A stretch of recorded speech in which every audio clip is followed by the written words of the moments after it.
तैयारी अच्छी हो जाएगी।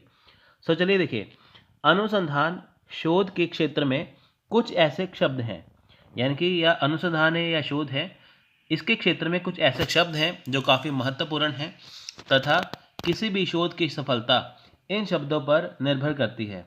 यह शब्द ही निर्धारित करते हैं कि शोध किस प्रकार भेदभाव रहित, पूर्वाग्रहों से मुक्त और उत्तम बनेगा। आप देखिए कि बहुत सारे कुछ ऐसे शब्द हैं, बहुत सारी ऐसे चीज़ें हैं शोध के अंदर जो काफ़ी महत्वपूर्ण हैं, जिसके द्वारा क्या है, एक जो शोध है वो उत्तम बनती है, वो सर्वश्रेष्ठ बनती है। अब देखिए वही आप हम आगे जाके वो डिस्कस करेंगे, है ना, जिसके बारे में बताया गया है। तो कुछ ऐसी चीज़ें हैं जो शोध को क्या है उत्तम बनाती हैं, सर्वश्रेष्ठ बनाती हैं, सबसे बेस्ट बनाती हैं। वो क्या है, वो इसमें हम देखते हैं, क्योंकि देखिए उसके बिना क्या है वो चीज़ हो नहीं सकती, है ना। उसके बिना क्या है, शोध संभव नहीं हो सकता। जैसे देखिए आपके पास अच्छे नोट्स होंगे, अच्छी किताबें होंगी, तो आप यूजीसी नेट क्वालिफाई कर पाएंगे, है ना। वो क्या है, वो चीज़ें हैं आपके पास। सो देखिए इसी तरह शोध के साथ ही शोध करनी हो तो ऐसी बहुत सारी चीज़ें होती हैं। इसके साथ ही ये भी सुनिश्चित करते हैं कि किस प्रकार शोध में किसी भी प्रकार की गलतियां या शुद्धियां ना रहें। इसमें सामान्य नियमों, सिद्धांतों के प्रतिपादन पर बल दिया जाता है। अब देखिए जब भी शोध की जाती है, सबसे पहले ये चीज़ देखी जाती है कि किसी प्रकार की गलती ना हो, किसी प्रकार की अशुद्धि ना हो। मान लीजिए मार्केट से आप कोई बुक लेते हैं तो उसमें आपके देखेंगे बहुत सारी गलतियां हैं। गलतियां मतलब स्पेलिंग मिस्टेक है, कई क्वेश्चन के आंसर गलत हैं, बहुत सारी अशुद्धियां हैं, है ना। कारण क्या है कि उन्होंने अपनी जो अनुसंधान है, जो शोध है, जो उन्होंने टॉपिक आपको प्रोवाइड करवाया है, उसके ऊपर उन्होंने शोध नहीं किया, है ना। तो वो क्या है, वो अशुद्धियां उसमें आ गई। लेकिन अगर आपको उत्तम शोध देखना है, सर्वश्रेष्ठ शोध देखनी है, तो उसमें क्या है कि ना तो उसमें अशुद्धियां होंगी, ना तो उसमें गलतियां होंगी। तो देखिए इसमें सामान्य नियमों तथा सिद्धांतों के प्रतिपादन पर बल दिया जाता है। अब देखिए अशुद्धियां दूर करनी हो, गलतियां दूर करनी हो, सर्वश्रेष्ठ सबसे उत्तम अनुसंधान या शोध करनी हो, तो क्या है, सामान्य नियम होते हैं उसके, या कुछ सिद्धांत होते हैं जिनको फॉलो करना होता है, जिनको फॉलो करने के लिए या जिनको करने के लिए क्या है, बल दिया जाता है। अब देखिए शोध की जो प्रमुख विशेषता है वो इस प्रकार से है। देखिए जिन शब्दों की बात हुई थी ना, वो शब्द ये वाले हैं। देखिए पहला है सटीकता, यानी कि एक्यूरेसी। देखिए शोध में क्या है, सटीकता होनी चाहिए। जिस विषय वस्तु पर शोध किया गया है उसे बिल्कुल उचित या सटीक होना चाहिए। शोध पूर्णतः उसी विषय पर आधारित होना चाहिए जिस विषय पर शोध किया गया है।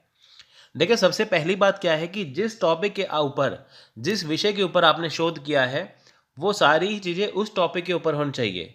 यानी कि जब आपने शोध किया किसी विषय को लेकर, मान लीजिए आपने भारत चीन का या इंडिया चाइना का, आपने जब रिलेशन का आपस में भारत चीन संबंध का आपने शोध किया, अनुसंधान किया, तो उसमें भारत चीन की बातें होनी चाहिए, उसमें पाकिस्तान की बातें नहीं होनी चाहिए, उसमें बांग्लादेश की बातें नहीं होनी चाहिए, है ना।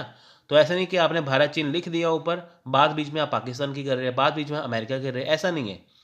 संबंध की बात है तो आपको सिर्फ उसी विषय के ऊपर केंद्रित होना होगा जिस विषय को लेकर आप चलते हैं। यानी कि आपको सटीकता, एक्यूरेसी आपको वहाँ पे दिखानी पड़ेगी। अब जैसे आप रिसर्च एप्टीट्यूड पढ़ते हैं, अब इसको पढ़ते पढ़ते देखिए, अनुसंधान पढ़ते पढ़ते आप बीच में आप टीचिंग एप्टीट्यूड आ जाए, है ना, तो ऐसी बात थोड़ी है, वो एक्यूरेसी कहाँ की रही। तो इसलिए एक्यूरेसी होनी बहुत ज़रूरी है।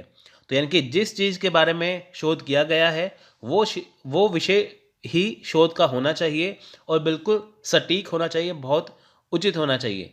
जैसे हम अपने बच्चों को कहते हैं कि आप हमारा मटेरियल अगर पढ़ते हैं तो 50 में से 40 क्वेश्चन आपके इजीली निकलेंगे। क्यों? क्योंकि हमें यकीन है अपने आप पे कि हमने जो मटेरियल बनाया है वो बाज़ार से बहुत ज़्यादा अच्छा है और बहुत ज़्यादा बढ़िया है। इसके बाद आपको ना तो कोई बुक पढ़नी है, ना ही कोई नोट्स बनाने हैं, सबसे बढ़िया है, इसमें से 50 में से 40 क्वेश्चन निकलेंगे। क्योंकि देखिए ये सटीकता है, ये एक्यूरेसी है।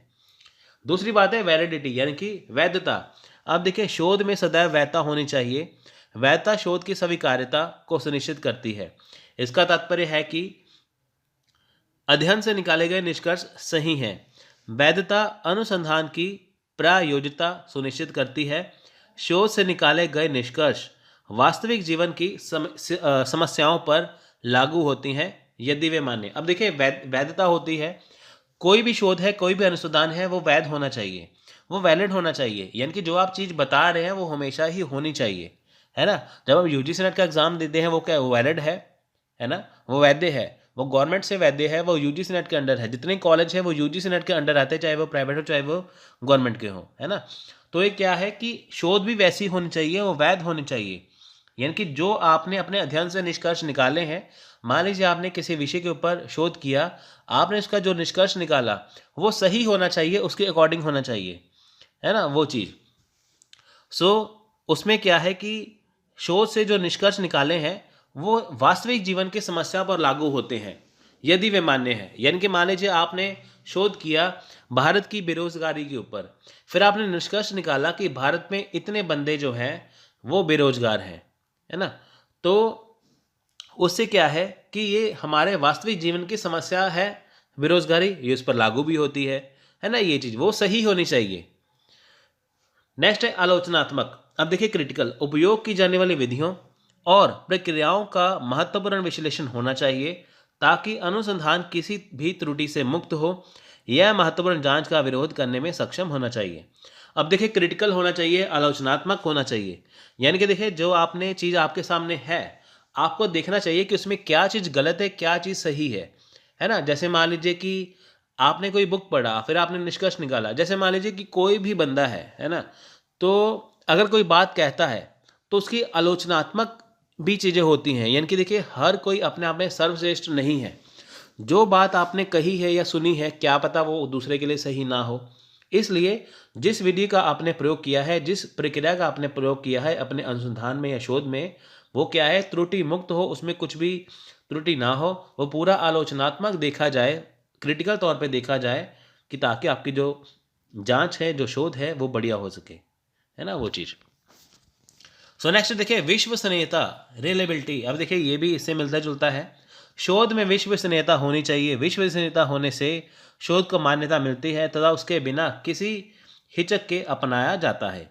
किसी भी शोध में विश्वसनीयता तब आती है जब सूचनाओं को सर्वोत्तम स्रोतों एवं प्रक्रियाओं का सहारा लिया जाता है। अब देखिए शोध में विश्वसनीयता होनी चाहिए, रिलेबिलिटी होनी चाहिए। यानी कि देखिए जब शोध आपको उत्तम तरीके से बताई जाए, जो उसमें जानकारी दी गई है वो सर्वोत्तम स्रोतों से हो, है ना।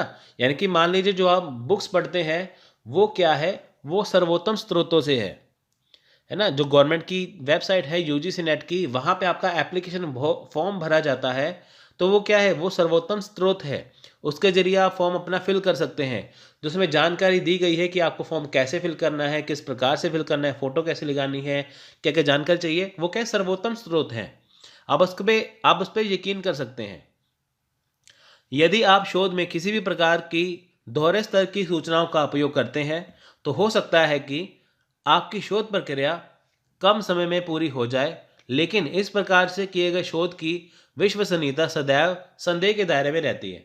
अब देखिए मान लीजिए आपने शोध की, लेकिन आप दोहरे स्तर की सूचनाएं, दोहरा स्तर मतलब की है कि आपने किसी चीज़ को किया है, क्लियर नहीं किया, है ना, आपने उसका आंसर ऐसे ही छोड़ दिया, तो उससे क्या होगा कि आपका जो शोध है वो जल्दी खत्म तो हो जाएगा, लेकिन संदेह बना रहेगा। जैसे मान लीजिए आप कोई बुक्स पढ़ते हैं, है ना, जैसे मान लीजिए कि आप कोई भी बुक पढ़ते हैं, कोई टॉपिक पढ़ते हैं, वहाँ पे टॉपिक की बहुत कम जानकारी दी हुई होती है, तो आपके मन में संदेह होता है कि क्या इसमें जो जानकारी दी हुई है वो स्पष्ट नहीं है, क्या वो सही है या गलत है ना। तो आपका संदेह हमेशा बना रहता है। इसलिए होता क्या है कि जो भी आपको जानकारी दी जाए वो सटीक हो, अच्छी हो, कि ताकि आप उस पर विश्वास कर सकें। वैसे कुछ सीमा तक दोहरे स्तर के आंकड़ों का उपयोग शोध कार्य में किया जा सकता है, लेकिन पूरा शोध कार्य यदि इस प्रकार की सूचनाओं पर आधारित होगा तो निसंदेह एक शोध विश्वसनीयता से परे होगा। यानी कि आपकी शोध ऐसी होनी चाहिए, एक शोध ऐसी होनी चाहिए कि उस पर आसानी से विश्वास किया जा सके। अब देखिए मार्केट में बहुत सारी ऐसे राइटर्स की बुक्स हैं जो आप प्रेफर नहीं करेंगे, जो कोई भी प्रेफर नहीं करता। क्यों? क्योंकि उस पर विश्वसनीयता नहीं है, उसमें विश्वास नहीं है ना। हर एक कोई उसके ऊपर विश्वास नहीं करता। कुछ खास बुक्स होती हैं जिसके ऊपर विश्वास किया जा सकता है। जैसे आप हमारे नोट्स पे विश्वास कर सकते हैं, ये पूरी तरह से विश्वसनीयता रखते हैं। तो ऐसे ही देखिए कि बहुत सारी ऐसी चीज़ें होती हैं कि विश्वसनीयता से परे होती हैं, जिसकी सूचना पर विश्वास नहीं किया जाता। जब आप किसी क्वेश्चन को पढ़ते हैं तो आप कहते हैं कि आंसर तो गलत है, ये बुक तो बेकार है, इसमें बढ़िया है, ये बुक बढ़िया है ना, ये किताब बढ़िया। तो वो क्या है, विश्वसनीयता है।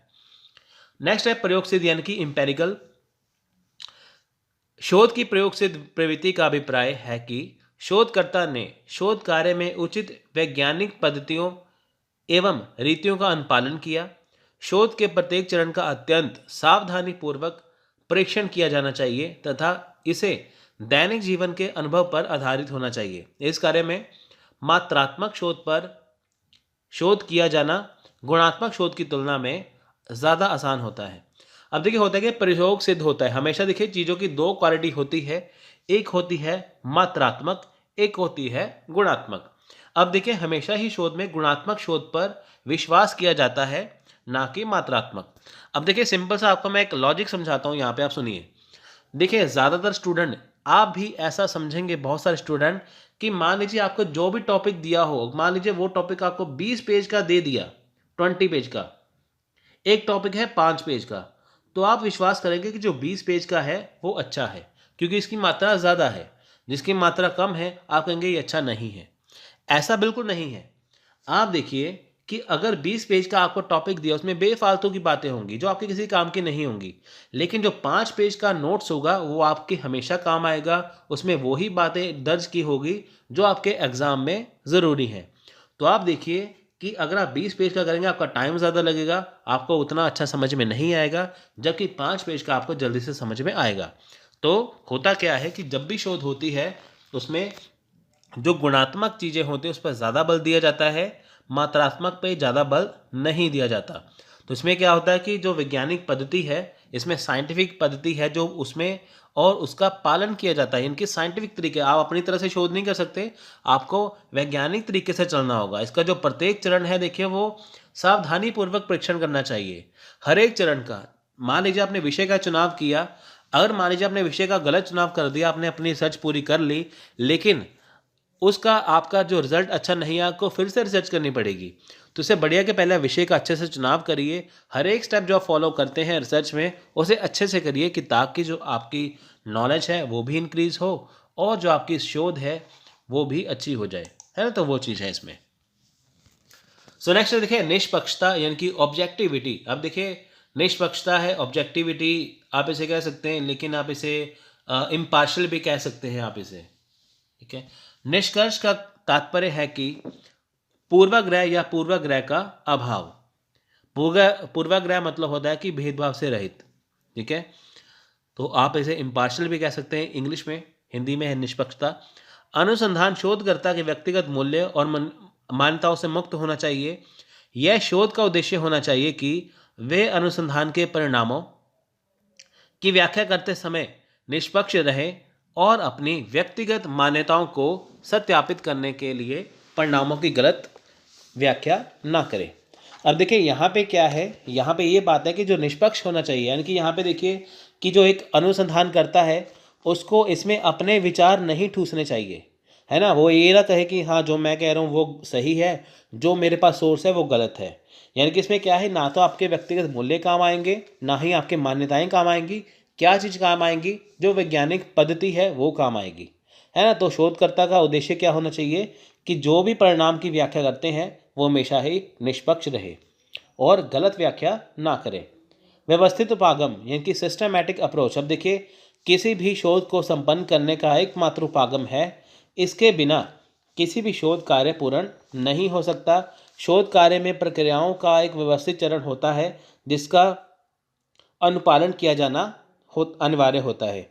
इस वजह से कहा जा सकता है कि प्रत्येक शोधकर्ता तो अपने कार्य में व्यवस्थित चरणों का पालन करना चाहिए। अब देखिए व्यवस्थित उपागम क्या है, आपको जो शोध करनी है हमेशा ही सिस्टमैटिक तरीके से करनी चाहिए, तभी आपकी शोध जो है वो पूर्ण होगी। अब देखिए सिस्टमैटिक क्या है, पहले आपने विषय का चुनाव किया, है ना, फिर परिकल्पना आ गई, फिर कई कुछ ऐसे आ गया, तो वो सारी चीज़ें आपको स्टेप बाय स्टेप यहाँ पे करनी है। नेक्स्ट है सामान्यकरण की जनरलाबिलिटी या जनरलाइजेशन। यह शोध की वह विशेषता है जिसे जनसंख्या के विशाल समूह पर लागू किया जाता है। देखिए जनसंख्या का मतलब क्या है कि जो आपने शोध की है वो पूरा ही डाटा, पॉपुलेशन कहते हैं इंग्लिश में, हिंदी में कहते हैं जनसंख्या। ये जनसंख्या आम जनसंख्या नहीं है, ये वो जनसंख्या है जो आपके पास रिसर्च वाला डाटा होता है, ये वो जनसंख्या है। अब देखिए यह शोध की विशेषता है कि जनसंख्या के एक विशाल समूह पर लागू किया जाता है, यानी कि जो आपका रिसर्च का कार्य है उस पर लागू किया जाता है। जैसे कि जनसंख्या संबंधी शोध कार्य किया जा रहा है तो ऐसी दशा में शोधकर्ता जनसंख्या के किसी छोटे हिस्से पर शोध करता है और उसी से प्राप्त आंकड़ों को संपूर्ण जनसंख्या के लिए आधार बनाता है। इस प्रकार हम कह सकते हैं कि शोधकर्ता द्वारा आंकड़ों का सामान्यीकरण किया जा रहा है। अब देखिए, जो आपके पास आपने टॉपिक चुनना है, तो ऐसा नहीं है कि आपने पूरा ही जो है टॉपिक, देखिए जब भी आप शोध करते हैं ना, तो आप किसी विषय को चुनते हैं, ना कि किसी बुक को चुनते हैं, है ना। तो उसमें क्या है कि मान लीजिए आपके पास रिसर्च का बहुत सारा डाटा है, तो आप सब पे रिसर्च थोड़ी करेंगे। आपको रिसर्च किस पे करना है? सिर्फ एक पार्ट पे, उसी को आधार बना के क्या करेंगे, फिर आप पूरी रिसर्च करेंगे। मान लीजिए कि भारत की जनसंख्या है, ठीक है, उसका जो हमेशा ही जनगणना होती है, सेंसस होता है हर 10 साल के बाद, ठीक है। तो वहाँ पे क्या है कि आपको देखना है कि इंडिया में बेरोजगार बंदे कितने या युवा बंदे कितने हैं, ठीक है। 130 करोड़ की आबादी है, 60 करोड़ युवा है। आपको बस युवा को टारगेट करना है कि उनकी समस्याएं क्या है। तो आप 130 करोड़ को थोड़ी देखेंगे, आपको तो 60 करोड़ दिखेंगे ना। आप इनके बेस पे ही इनको कवर कर लेंगे। तो वो क्या है कि पूरे शोध में से आप सिर्फ एक सैंपल को चुनेंगे। सो नेक्स्ट देखिए, वास्तविक जीवन के अनुभवों में नियंत्रित। अब देखिए, control in life real life experiences. अब देखिए, एक शोध की प्रक्रिया में बहुत सारे ऐसे कारक होते हैं जो उसके परिणामों को प्रभावित करते हैं। ऐसा भी देखा गया है कि कोई घटना कई कारकों का प्रतिफल हो सकती है। अब देखिए, जो भी हमारे जीवन में घटनाएं होती हैं, उससे हमें काफ़ी अनुभव मिलते हैं, जो हम अपनी शोध में क्या है लेके आते हैं, है ना। देखिए, हर भी जो भी घटना होती है उसका हमें देखिए कुछ ना कुछ तो नॉलेज आता ही, कुछ ना कुछ फल तो मिलता ही है। जब इस प्रकार की किसी सामान्य घटना का शोध के माध्यम से परीक्षण किया जाता है, तो यह पाया गया है कि यह घटना एक बड़े कारक के रूप में अपना प्रभाव डालती है। इस वजह से कहा जाता है कि शोध को वास्तविक जीवन के अनुभव से नियंत्रित होना चाहिए। अब देखिए, वास्तविक जीवन का नियंत्रित होना, वास्तविक जीवन के अनुभव का होना बहुत ज़रूरी है, क्योंकि देखिए जब आपके पास एक्सपीरियंस होगा तभी आप पढ़ाएंगे ना। अब देखिए, मान लीजिए आपने बहुत बार यूजीसी नेट का एग्ज़ाम दिया, अब आपने मान लीजिए 5 बार एग्ज़ाम दिया, आपने क्वालिफाई किया, तो किस बच्चे ने पहली बार एग्ज़ाम देना है तो उसका कुछ नहीं पता, आपका एक्सपीरियंस है तो आपके पास अनुभव है ना, तो आप उसे अनुभव देंगे कि आप ऐसे फॉलो करिए, आपकी ऐसे तैयारी होगी। जब भी कोई क्वालिफाई करता है, उसका इंटरव्यू आता है, उसे पहले देखते हैं ना कि उसने कौन सी बुक पढ़ी है, मैं उसे फॉलो करूँ। तो क्या है, वो वास्तविक जीवन की घटनाएं हैं, क्योंकि उसके साथ वो बीत चुका है। उसने 5 बार दिया लेकिन क्वालिफाई नहीं हुआ, छठी बार क्वालिफाई हो गया। सेम आपके साथ ऐसा हुआ, आपका क्वालिफाई नहीं हुआ, आपने उसको फॉलो किया, आपका क्वालिफाई हुआ। तो ये क्या है, वास्तविक जीवन की घटनाएं हैं। नेक्स्ट देखिए, चक्रीय या वृद्धिशील, साइक्लिक और इंक्रीमेंटल। अब देखिए, अनुभव अनुसंधान के परिणाम को तैयार करने से प्रक्रिया समापन नहीं होती। हर अंत में एक नई शुरुआत की गुंजाइश है। अच्छा शोध वह है जो आगे के विस्तार की गुंजाइश छोड़ देता है। अब देखिए, यहाँ पे क्या है कि जब भी आप शोध करते हैं तो उसमें क्या है कि उसका अंत जब भी आप करते हैं उससे एक नई शुरुआत की जा सकती है। जैसे मान लीजिए कि आपने शोध किया, तो आपने रिसर्च किस पे किया? अगर किसी ने कोई टॉपिक उसके ऊपर ऑलरेडी बनाया था, अगर देखिए किसी ने भारत पाकिस्तान के संबंध के ऊपर पहले ही कोई बुक लॉन्च की गई है, आपने उसमें कमियां देखी, तो आपने उसी को ही आगे बढ़ाया, आपने अपनी तरह से कुछ नहीं लिखा, है ना वो चीज़। तो जब भी आप शोध करते हैं तो ऐसी शोध करनी चाहिए कि मान लीजिए कि आपकी शोध में कोई गलतियां हो, तो कोई दूसरा बंदा आपकी शोध को ही आगे बढ़ा सके, आपकी शोध को ही वो आगे लेके जा सके। तो इस तरह से क्या है, एक नई चीज़ निकल के आएगी, वो है चक्रीय या वृद्धिशील। शोधकर्ता की विशेषताएं, अब देखिए हमने पहले किया था शोध की विशेषताएं, अब हम करेंगे शोधकर्ता की विशेषताएं, यानी कि क्वालिटीज़ या कैरेक्टरिस्टिक्स ऑफ रिसर्चर। सो देखिए यहाँ पे कि अनुसंधान में वैज्ञानिक गतिविधियों का उपयोग उम्र भर किया जाता है। कोई भी इंसान हमेशा उस दुनिया को जानने का इरादा रखता है जहाँ वह रहता है। सामाजिक महत्व और विज्ञान की आवश्यकता शाश्वत है। अब देखिए यहाँ पे क्या है, सिंपल सी बात है कि जहाँ भी हम जिस जीवन में रहते हैं, हम उसे जानने की उत्सुकता है कि हम कहाँ से आए हैं, कहाँ जाएंगे, कहाँ पैदा हुए, उसका आधार क्या है ना, वो सारी चीज़ें। आप देखिए, पानी कहाँ से आता है, कहाँ पे जाता है, सूरज की किरणें कहाँ से आती है, हम सांस कैसे लेते हैं, पशु पक्षी कैसे हैं, पृथ्वी कैसे चक्कर लगाती है ना। ये सारी चीज़ें क्या है, हम जैसे दुनिया में रहते हैं तो हमें जानने की उत्सुकता रहती है कि जो भी कुछ हो रहा है वो कैसे हो रहा है ना वो चीज़ें। तो वो हम इसमें देखते हैं। सो यहाँ पे देखिए कि ऊपर सबसे पहले देखें, यहाँ पे रिसर्चर का मीनिंग लिखाई है इंग्लिश में। देखिए, research oriented, efficient, scientific, effective, active, resourceful, creative, honest, economical और रिलीजियस। ये रिसर्चर की फुल फॉर्म है। ये एग्जाम में आएंगे नहीं, ये वैसे आपके लिए है। ठीक है फ्रेंड्स, तो जब भी आप कोई चीज़ सोचते हैं, सीखते हैं, तो आप हमेशा ही जीवन में कुछ ना कुछ सीखते रहते हैं। ठीक है, तो इनकी अनुसंधान या वैज्ञानिक गतिविधियां हैं, वो हमेशा ही उसका उम्र भर प्रयोग होता रहता है।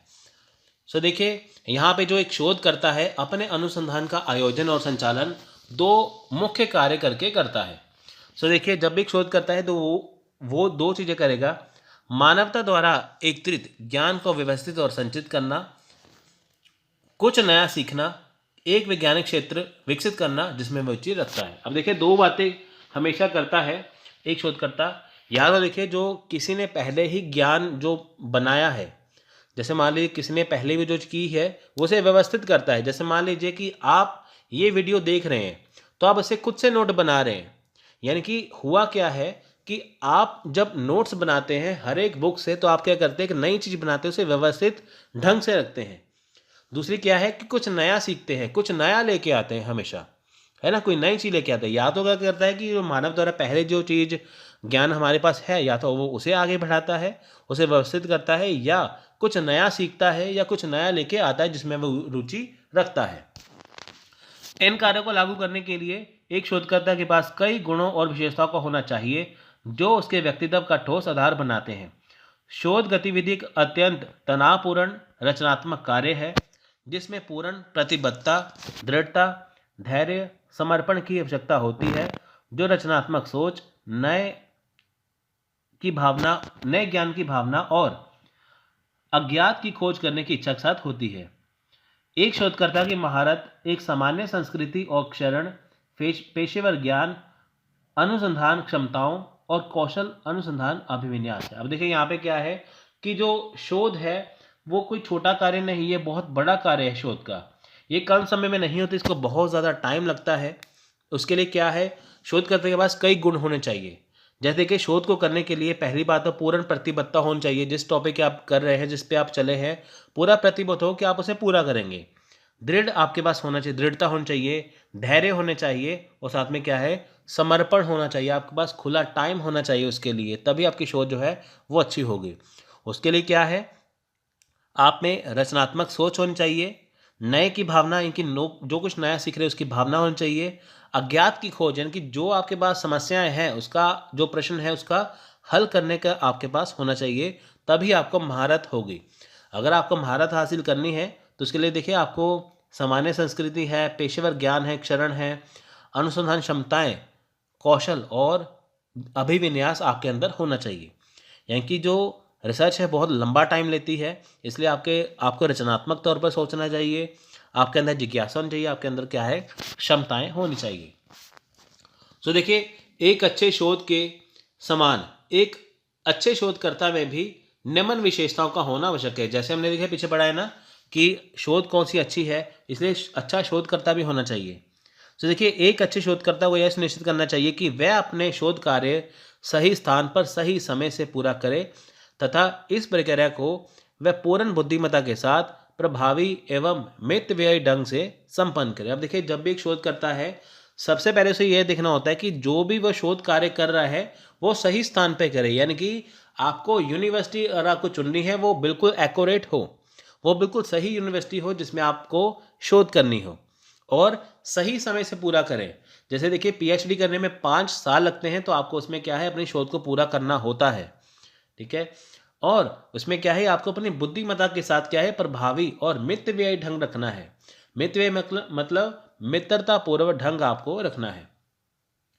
नेक्स्ट है, शोधकर्ता अनुसंधान प्रारूप से शोध कार्य के अधिकतम उद्देश्यों को प्राप्त करने में सफल होता है। अब देखिए, यहाँ पे क्या है, शोध कार्य के अधिकतम उद्देश्य, आपका उद्देश्य क्या है, आप क्यों शोध कर रहे हैं, तो आपको वो पता होना चाहिए।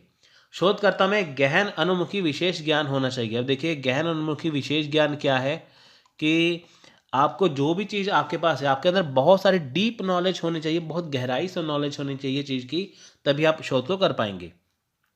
शोधकर्ता पेशेवर और अनुसंधान कौशल युक्त होता है। देखिए जो शोध करता है वो क्या है, वो पेशेवर भी है, वो क्या है, अनुसंधान कौशल भी है। पेशेवर कैसे है, जैसे आप पीएचडी कर रहे हैं, आपके पास अनुभव है तो आप पेशेवर हैं, है ना। कोई सिंपल व्यक्ति तो कर नहीं सकता उसे, इसलिए आपके पास क्या है, कौशल होना चाहिए, आपको पता होना चाहिए कि अनुसंधान करते कैसे, शोध करते कैसे हैं। शोधकर्ता में मनोवैज्ञानिक और शैक्षणिक क्षमताओं की उपस्थिति होनी चाहिए। देखिए आप में क्या है, मनोवैज्ञानिक होना चाहिए, यानी कि आपका दिमाग शोध के बारे में होना चाहिए, और शैक्षणिक क्षमताएं यानी कि आपके पास क्षमता हो।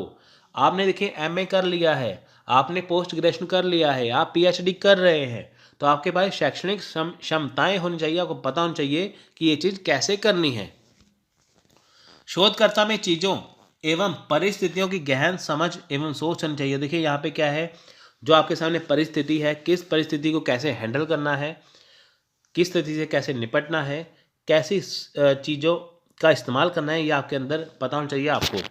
शोधकर्ता में सदैव नए विषयों पर शोध करने की उत्सुकता एवं या अभिलाषा होनी चाहिए। देखिए शोधकर्ता में क्या है, जो भी उसके सामने नए विषय है उसे डरना नहीं चाहिए, उसे क्या है, उत्सुकता होनी चाहिए कि जो चीज़ नई है उसे कैसे किया जाए। शोधकर्ता को ऐसे शोध कार्य संपन्न करना चाहिए जिससे कि उसके परिणामों पर किसी प्रकार का संदेह ना हो। अब देखिए शोधकर्ता ने जो भी शोध की है, अनुसंधान किया है, उसे वह ऐसे संपन्न करे कि जो उसका परिणाम निकला है, जो उसने एक बुक बनाई है या जो कुछ भी उसने किया है, उस पर आसानी से विश्वास किया जा सके, कोई भी संदेह ना हो। एक शोधकर्ता में बौद्धिक ईमानदारी होनी चाहिए जिससे कि वह सर्वोत्तम शोध परिणाम के लिए उचित रीति आंकड़ों एवं जानकारियों को एकत्रित कर सके। अब देखिए यहाँ पे क्या है कि जो शोध करता है उसमें बौद्धिक ईमानदारी हो। बौद्धिक ईमानदारी मतलब क्या है कि उसने जो भी चीज़ प्राप्त की है, जहाँ से भी प्राप्त की है, वो उसने अच्छे से पढ़ी हो, अच्छे से जांची हो, हर एक चीज़, मान लीजिए उसमें कोई गलत है तो उसे ठीक किया हो, तो उसमें ये चीज़ें होनी चाहिए। एक अच्छे शोधकर्ता में रचनात्मकता गुण होना चाहिए। रचनात्मकता क्या है कि उसे चीज़ों को रचना करनी आनी चाहिए, उसे कैसे चीज़ को लिखना है, कैसे प्रस्तुत करना, ये आना चाहिए। इसलिए एक शोधकर्ता एक ऐसा व्यक्ति है जो मानवता को वास्तविकता की व्याख्या करने, नवाचार बनाने और शुरू करने के लिए पेशेवर रूप से जिम्मेदार है। अब देखिए यहाँ पे क्या है कि जो शोधकर्ता है वो क्या है, वो ऐसा व्यक्ति है जो मानवता को वास्तविकता की व्याख्या करता है और पेशेवर रूप है। अब देखिए पेशेवर रूप मतलब कि जो शोध की जाती है वो हर एक व्यक्ति नहीं कर सकता, सिर्फ वही कर सकता है जिसको उसकी जानकारी होती है, इसलिए वो पेशेवर रूप से जिम्मेदार है क्योंकि इसने ही शोध को किया है। तो फ्रेंड्स ये था किसी भी समस्या के समाधान अथवा किसी भी प्रश्न का उत्तर जानने के दो मुख्य कारण होते हैं, बौद्धिक और व्यवहारिक। यानी कि देखिए जब भी होता है कि आपके पास जैसे कोई समस्या है तो आप उसका समाधान कैसे करेंगे, या तो आप उसे बौद्धिक तौर पे करेंगे या उसे व्यवहारिक तौर पे करेंगे कि ताकि आपको उस प्रश्न का उत्तर मिल जाए। तो देखिए बौद्धिक कारण का संबंध मनुष्य की जिज्ञासा की प्रवृत्ति तथा ज्ञान अर्जन से प्राप्त संतुष्टि की भावना से है। यानी कि देखिए जो बौद्धिक कारण है वो क्या है, वो क्या है कि जो मनुष्य की जिज्ञासा की प्रवृत्ति, यानी कि देखिए जो मनुष्य का जो ज्ञान अर्जन है, यानी कि देखिए जो मनुष्य ने सीखा है वो किस में जाएगा, दिमाग में। और जो जिज्ञासा है, होता है ना हमारा कि हम मेहनत करते हैं ज़्यादा, कि हम ताकि इतनी मेहनत करते हैं, जिज्ञासा होती है मन में कि हम फटाफट एक मुकाम हासिल करें कि ताकि हम उस पर पहुँच जाए, हम वेल सेटल हो जाए अपनी लाइफ में। तो देखिए जो जिज्ञासा है या जो ज्ञान अर्जन हम करते हैं, जो हमारा ज्ञान आता है वो किस में आता है, हमारे बुद्धि में आता है ना। तो ये बौद्धिकरण का संबंध किससे है, ये है हमारा जिज्ञासा से और ज्ञान अर्जन से, यानी कि ये दोनों किस में है, हमारी बुद्धि में। व्यवहारिक कारण का संबंध मनुष्य की इच्छा से है। व्यवहारिक कारण मतलब जो हमारा मन कहता है। अब देखिए इसके क्या ही इच्छा से है, जिसके द्वारा वह ज्ञान प्राप्त करके अनेक कार्य को अधिक कुशलतापूर्वक संपन्न करता है। तो देखिए यहाँ पे क्या है कि जो व्यवहारिक कारण है, यानी कि जो हमारा दिल और दिमाग जो कहता है, हमारा दिल कुछ और कहता है, दिमाग कुछ और कहता है ना। तो देखिए जो हमारी इच्छा है, जो मनुष्य की जो इच्छा होती है, तो उसको अगर हमें उसमें हमारे मन में कोई प्रश्न है ना, जो हमारे मन में कोई प्रश्न होते हैं, हमें उसको सॉल्व करना है, हमें उसका हल ढूंढना है। तो ऐसे ही हमारे दिमाग के अंदर जो प्रश्न होते हैं, हमें उसका हल ढूंढना है। तो ये दोनों चीज़ें बौद्धिक और व्यवहारिक कहलाती हैं, जिसे हम प्रश्नों का उत्तर ढूंढते हैं। तो देखिए, व्यवहारिक कारण सीधा से संबंध किससे है? मनुष्य की इच्छा से। और जो बौद्धिक कारण से संबंध किससे है? मनुष्य की जिज्ञासा से और ज्ञान अर्जन से जो संतुष्टि प्राप्त होती है उससे। सो देखिए, पहला इसमें कारण है, सो देखिए, आधारभूत या फंडामेंटल रिसर्च। ठीक है, आधारभूत या मूलभूत शोध, जिसे इंग्लिश में कहते हैं बेसिक और फंडामेंटल रिसर्च। देखिए, ऐसे शोधकर्ता जिनके निष्कर्ष द्वारा किन्हीं विशेष वैज्ञानिक नियमों का प्रतिपादन हो, इस वर्ग में आते हैं। अब देखिए, बेसिक रिसर्च क्या है, मूलभूत रिसर्च क्या है, आधारभूत रिसर्च क्या है, कि जिसके द्वारा हम रिसर्च करते हैं, जिसके द्वारा हम क्या करते हैं? शोध करते हैं। अब देखिए, ऐसे शोधकर्ता होते हैं जो क्या करते हैं? जिनके द्वारा किन्हीं विशेष वैज्ञानिक नियमों का प्रतिपादन हो। अब देखिए, इसमें क्या है, बेसिक रिसर्च क्या होती है कि जैसे मान लीजिए एक शोधकर्ता है, उसने कोई किसी का देखिए जो शोध पढ़ा, लेकिन उसने उसकी शोध को आगे बढ़ाना चाहा, है ना? तो उसको शोध को आगे बढ़ाना चाहा तो क्या करेगा कि नई रिसर्च करेगा, है ना फ्रेंड्स? वो नई रिसर्च करेगा। तो देखिए, इसमें क्या है कि वो वैज्ञानिक नियमों का लेके आएगा, यानी कि ऐसा नहीं कि उसके मन में जो भी शोध आया उसने कर दिया।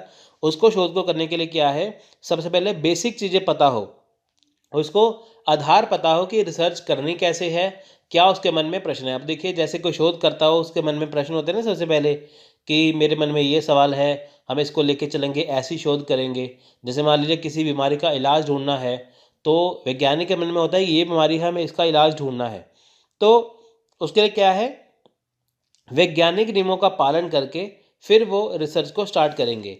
अब देखिए, एडियोस के अनुसार मूलभूत शोध का मुख्य उद्देश्य नई रचनाओं का निर्माण करना है। अब देखिए, ये कहते हैं कि जो मूलभूत शोध है उसका मुख्य उद्देश्य क्या है?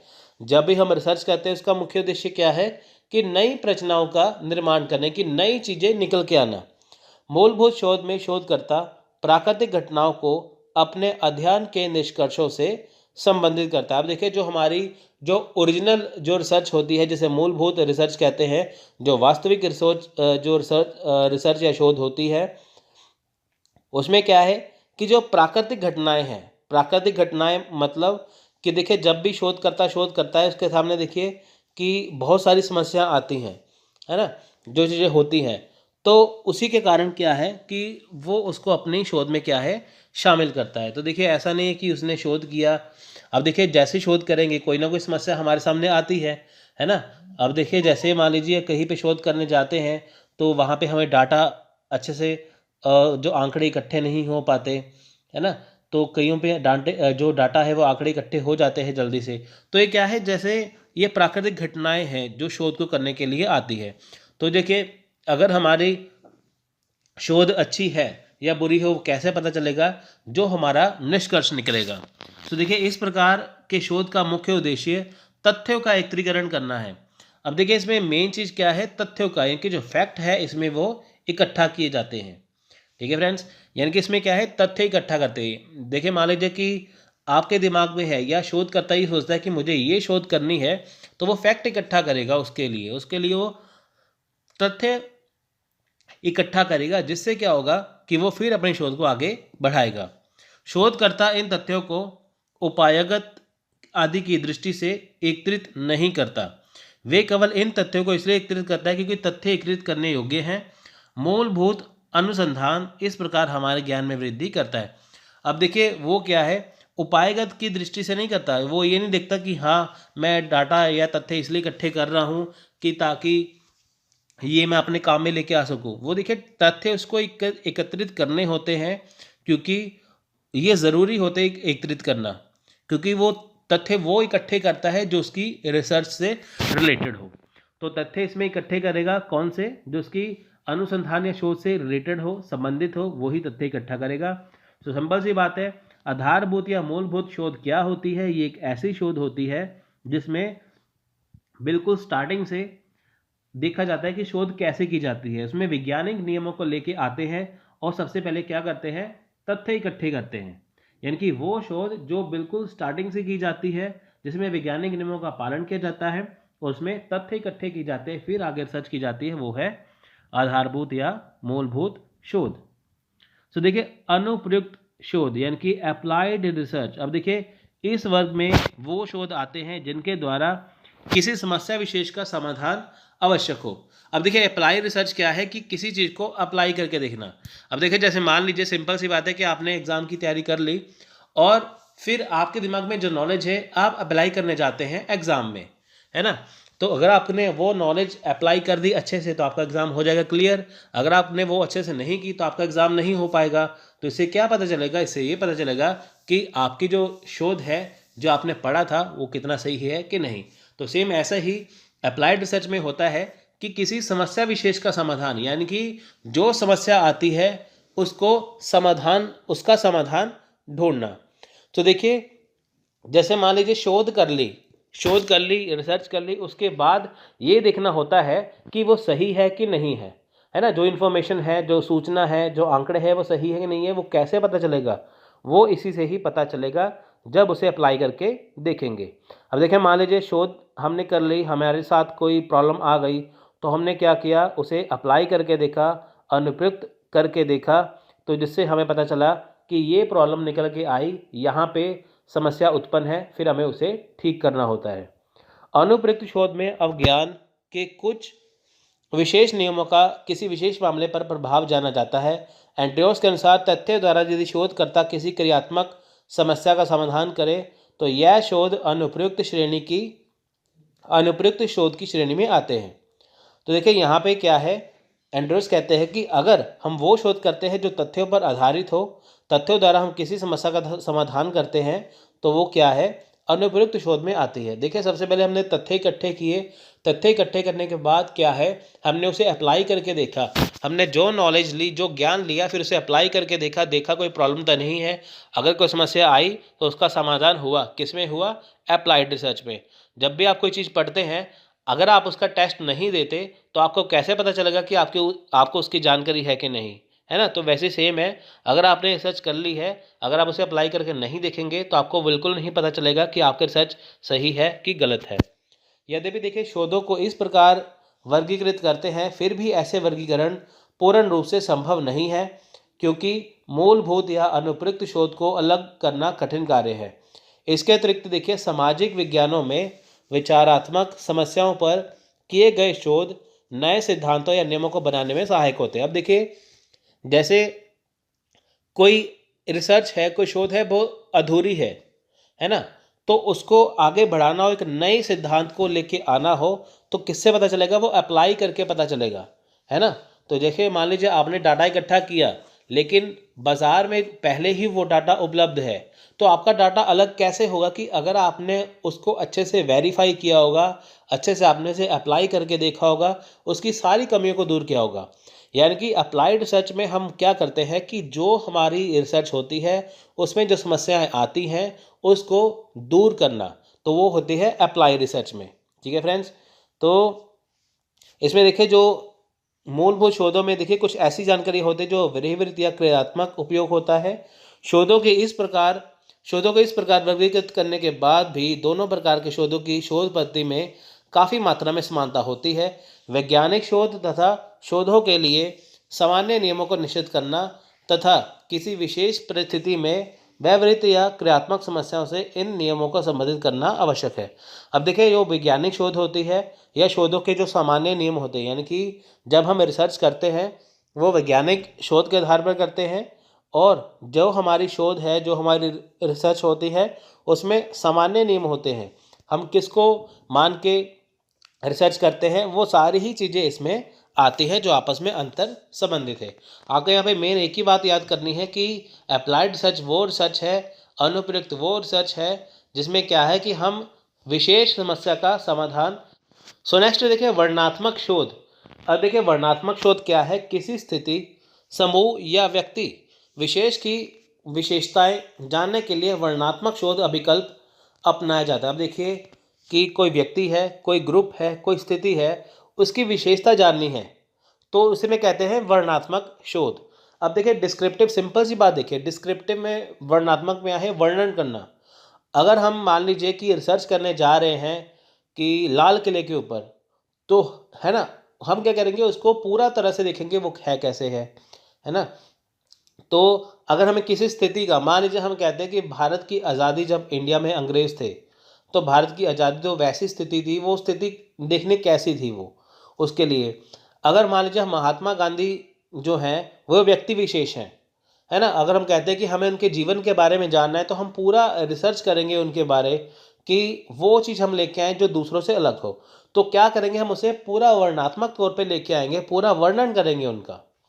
सो वो होता है डिस्क्रिप्टिव रिसर्च, जब हम पूरी चीज़ का वर्णन करते हैं, ठीक है।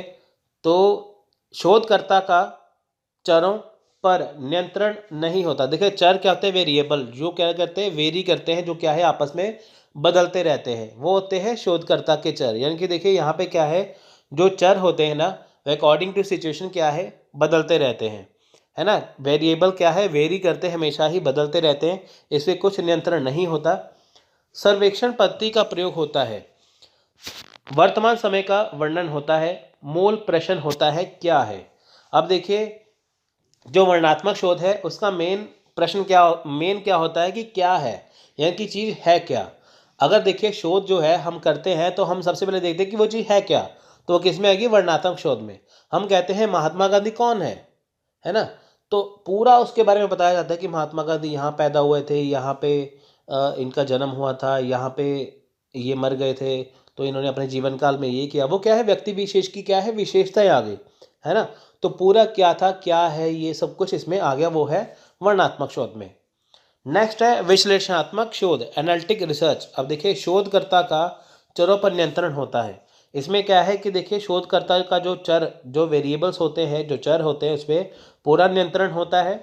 शोधकर्ता पहले से उपलब्ध सूचनाओं एवं तथ्यों का अध्ययन करते हैं। अब देखिए शोधकर्ता के पास जो चर होते हैं, है ना, सॉरी, जो शोधकर्ता के पास जो पहले से तथ्य होते हैं, सूचनाएं होते हैं, उसका अध्ययन करते हैं।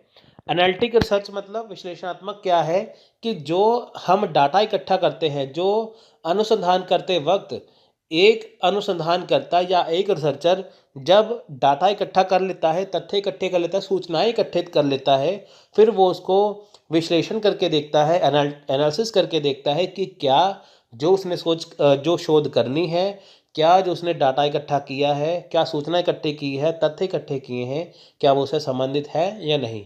पता चले हमें महात्मा गांधी के बारे में शोध करनी है, हम सुभाष चंद्र बोस के बारे में हम लिख के ले आए, है ना, तो ऐसी बात तो मिक्स तो हो जाएगा। तो इसलिए पूरा विश्लेषण करना होता है कि जिस सोच जो जो हमारी शोध है उसको करने के लिए हम जा रहे हैं, क्या वाकई हम उसके लिए डाटा इकट्ठे किए हैं।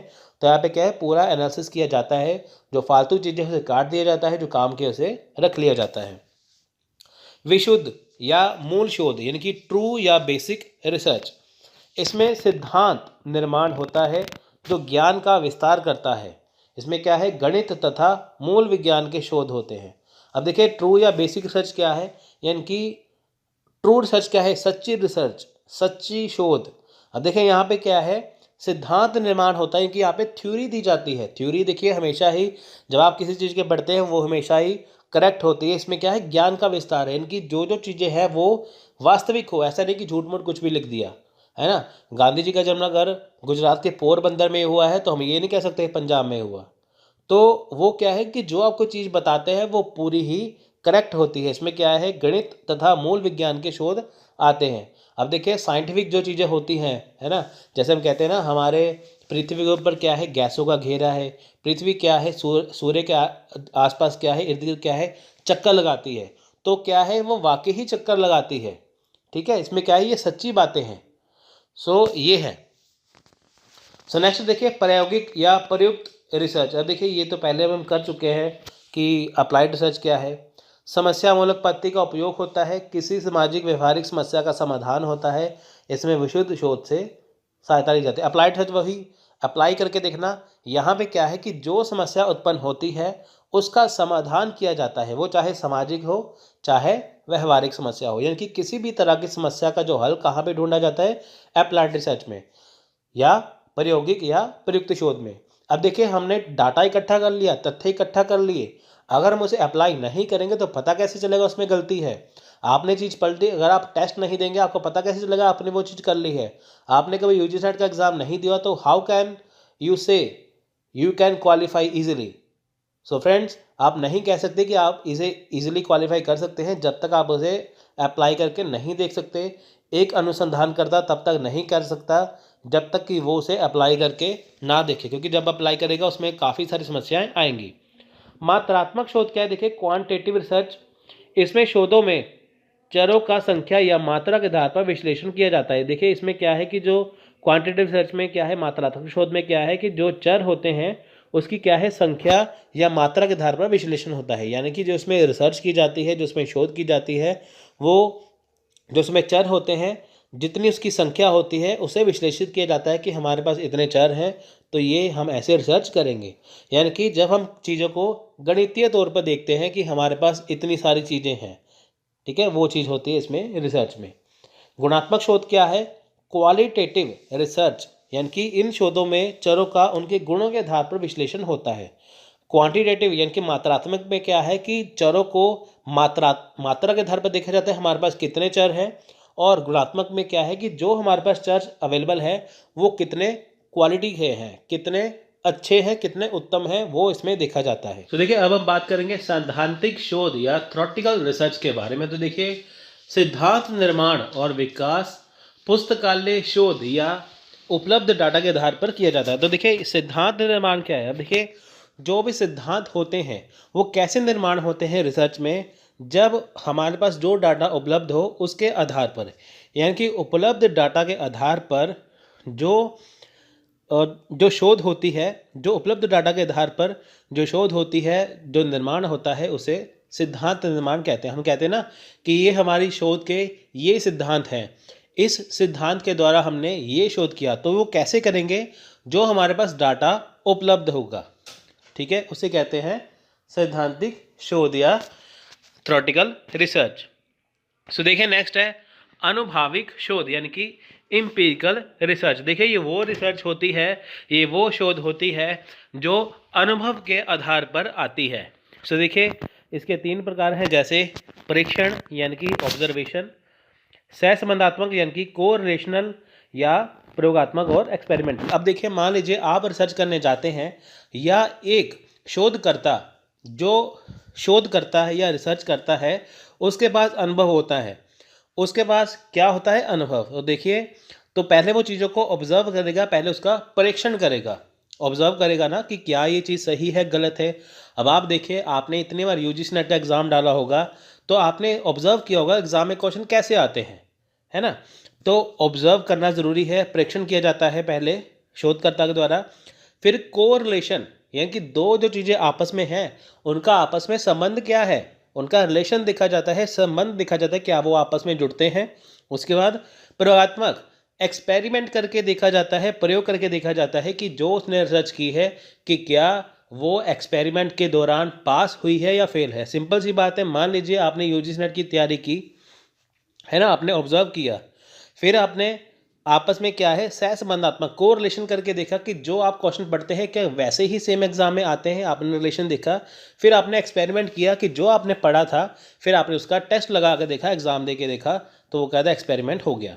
सो देखिए, ये है एम्पिरिकल रिसर्च यानी कि अनुभवात्मक शोध। जब भी देखिए जो शोध करता है, रिसर्चर है, उसके अंदर क्या है, अनुभव होता है, तो वो चीज़ों को ऑब्जर्व करेगा, कोरिलेशन करेगा, एक्सपेरिमेंट करेगा, इनकी परीक्षण सहसंबंध करेगा, फिर प्रयोग करेगा, तब जाके ये शोध बनती है। इसे कहते हैं एम्पिरिकल रिसर्च। आप देखिए, एक रिसर्च करनी होती है तो कितनी चीज़ें सामने आती हैं। सो नेक्स्ट है ऐतिहासिक शोध यानी कि हिस्टोरिकल रिसर्च। अब देखिए, इतिहास को ध्यान में रखकर शोध होता है। मूल प्रश्न क्या था? ऐतिहासिक अनुसंधान घटना और अतीत के रिकॉर्ड और अन्य सूचनाओं का स्रोतों का विश्लेषण है जो वर्तमान और भविष्य को समझने के लिए घटना के अतीत और प्रवृत्ति के विकास में खोज करते हैं। ऐतिहासिक शोध ने अध्ययन के सभी क्षेत्रों पर लागू किया क्योंकि इसमें उनका मूल विकास व्यक्तित्व शामिल है। तो देखिए, सिंपल सी बात क्या है, ऐतिहासिक शोध होती क्या है? आप देखिए कि वो शोध जो इतिहास पर आधारित हो, यानी कि जो समय बीत चुका हो, ठीक है, जो समय बीत चुका हो उसके ऊपर। अब देखिए क्या था, हम कहते हैं ना क्या था। अब देखिए, हम पढ़ते हैं मोहनजोदाड़ो के बारे में, सिंधु घाटी सभ्यता के बारे में। वहाँ पे हम क्या पढ़ते हैं कि पहले मनुष्य कैसे रहता था, आदि मानव पहले कैसे रहते थे, आग की खोज कैसे हुई, है ना। ये सारी चीज़ें क्या थी, अतीत में थी, है ना। तो उसको क्या करते हैं हम फिर जोड़ के देखते हैं। हम देखते हैं कि जिस जगह पे आज हम रहते हैं, जिस वर्तमान में हम रहते हैं, आगे भविष्य कैसा होगा उसको जानने के लिए हमें अतीत को जानना ज़रूरी है ना। तो वो चीज़ है इसमें अंदर। तो हम देखते हैं ना कि वो शोध जो इतिहास पर आधारित हो, है ना फ्रेंड्स। आप देखेंगे जो नए कानून बनाए जाते हैं सरकार के द्वारा, तो देखिए पहले कानूनों में जो घटनाएं हुई हैं, जो कमियां थी, उसको ध्यान में रखते हुए भविष्य में ऐसी घटनाएं ना हो तो वर्तमान समय में वैसे कानून बनाए जाते हैं। सो देखिए सिंपल सी यहाँ पे बात क्या है कि जो चीज़ आज के समय में है वो वैसी क्यों है, उसको जानने के लिए हमें पिछली चीज़ों का अध्ययन करना पड़ता है, और जो समय बीत चुका होता है उसे कहते हैं ऐतिहासिक शोध। ठीक है फ्रेंड्स। जैसे हम कहते हैं कि आज हमारे भारत की आबादी है 130 करोड़, तो अगर हम 10 साल पहले, 20 साल पहले, हम 50 साल पहले देखते हैं तो भारत की आबादी कितनी सी, 70 या 80 करोड़, है ना। तो 50 साल पहले क्या था, वो तो इतिहास हो गया ना। तो इसलिए जो समय बीत चुका है और वो क्या था, तो वो क्या है, वो ऐतिहासिक रिसर्च है, जब हम इतिहास को ध्यान में रख के शोध को करते हैं। नैदानिक शोध, डायग्नोस्टिक रिसर्च। अब देखिए जिनका उद्देश्य समस्या के कारण, आवृत्ति के साथ आवृत्ति और इसके समाधान की पहचान करता है। जैसा किसी महत्वपूर्ण बीमारी पर डॉक्टर द्वारा किया गया शोध समस्या का पता लगाने के लिए किया जाता है। अब देखिए यहाँ पे क्या है, डायग्नोस्टिक रिसर्च यानी कि नैदानिक शोध। अब देखिए जैसे हमें कोई बीमारी हो या हमें कोई प्रॉब्लम हो तो हम डॉक्टर के पास जाते हैं ना, तो वो क्या करता है, हमें निदान देता है, हमें क्या करता है, हमारी जो समस्या है उसका हल कर देता है। जैसे हम कहते हैं हमें बुखार है या कोई बीमारी है, तो वो क्या करेगा, उसका इलाज करना शुरू कर देगा, यानी कि वो उसका हल ढूंढ लेगा, यानी कि जो समस्या है वो उसका हल ढूंढ देगा।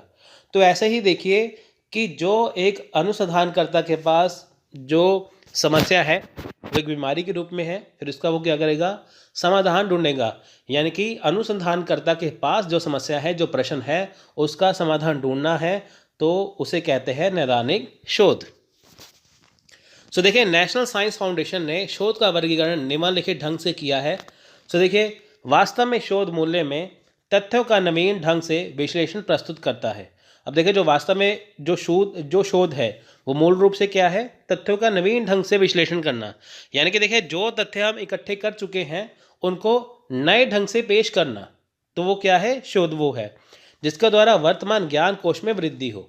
अब देखें यहाँ पे क्या है कि जो चीज़ें हमारे पास पहले से थी, हमारे पास जो डाटा पहले से थे, जो तथ्य पहले से थे, हमने उसको क्या किया, अच्छे से देखा, फिर उसमें हमने नए तथ्य बनाए, नई चीज़ें बनाई, तो जिससे क्या है, हमें लाभ मिला, हमारे जो वर्तमान समय में चीज़ें हमें मिली। अतः शोधकर्ता का बल नई संख्या विश्लेषण की ओर रहता है। इन सामाजिक शोधों मूल्यांकन में व्यक्तिगत प्रभाव को पूर्ण रूप से दूर नहीं किया जा सकता, फिर भी उसमें वस्तुनिष्ठता लाने का प्रयास करना ही होगा।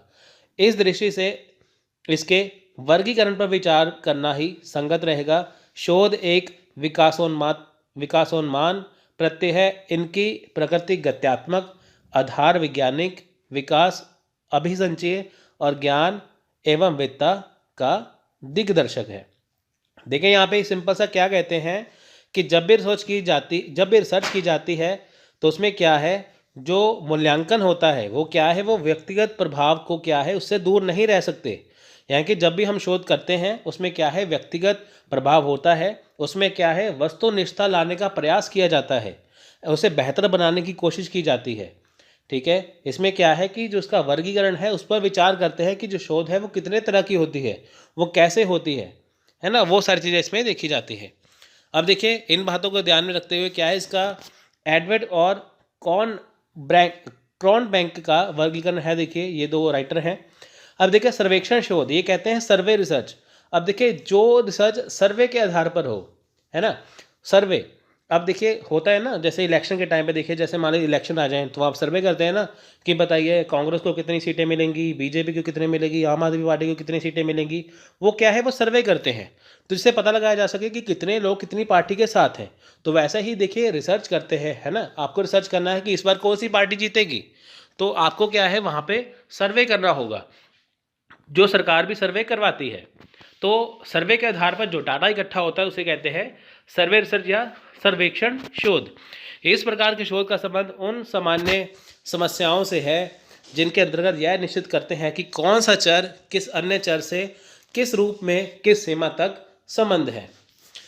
इस प्रकार चरों की स्थिति एवं उनके संबंधों की स्थिति का सर्वेक्षण ही उनका मूल उद्देश्य होता है। सर्वेक्षण शोध की प्रकृति सम अन्वेषणात्मक होने के कारण किसी समस्या पर अनुसंधान के प्राथमिक स्तर पर बहुत ही उपयोगी। अब देखिए ये बहुत उपयोगी है प्राथमिक स्तर पर, यानी कि जो सबसे पहले हमें देखना है इसमें वो क्या देखना है कि जो डाटा हम इकट्ठा करें वो बिल्कुल सही हो। अब देखिए यहाँ पे क्या है कि जैसे इसका मूल उद्देश्य होता है सर्वेक्षण, जैसे मैंने आपको बताया कि सर्वेक्षण के आधार पर किया जाता है, सर्वे किया जाता है कि देखते हैं कि कौन सी पार्टी जीतेगी फॉर एग्जांपल, तो वो किसके द्वारा होगा, वो सर्वेक्षण के द्वारा होगा, सर्वे ही होता है। सर्वे जगह जगह घूम के भी हो सकता है, मोबाइल फ़ोन पर मैसेज के द्वारा भी हो सकता है, कॉल के द्वारा भी हो सकता है, किसी भी तरह से वो हो सकता है। नेक्स्ट है प्राविधिक शोध यानी कि टेक्निकल रिसर्च। इस प्रकार के शोध का संबंध निरीक्षण की विधियों संबंधी समस्याओं के समाधान से होता है। अब देखिए जब किसी चर के निरीक्षण की अनेक विधि या उपलब्ध हो तो प्राविधिक शोध इन विधियों का तुलनात्मक अध्ययन उसकी प्रभाविता का स्पष्टीकरण करता है। अब देखिए यहाँ पे क्या है, जो इस प्रकार का शोध है वहाँ पे क्या है, निरीक्षण की विधियाँ, यानी कि देखिए जो चीज़ है पहले उसका निरीक्षण करना, फिर उसमें क्या है कि जो समस्या है उसका समाधान करना टेक्निकल तरीके से। अब देखें जैसे कोई भी चर है उसका निरीक्षण करना है, जैसे मान लीजिए हमारे पास चर है ना, जो भी हमारे पास चर है उसका निरीक्षण करना है, तो उसको बहुत सारी विधियां हैं उसका निरीक्षण करने के लिए।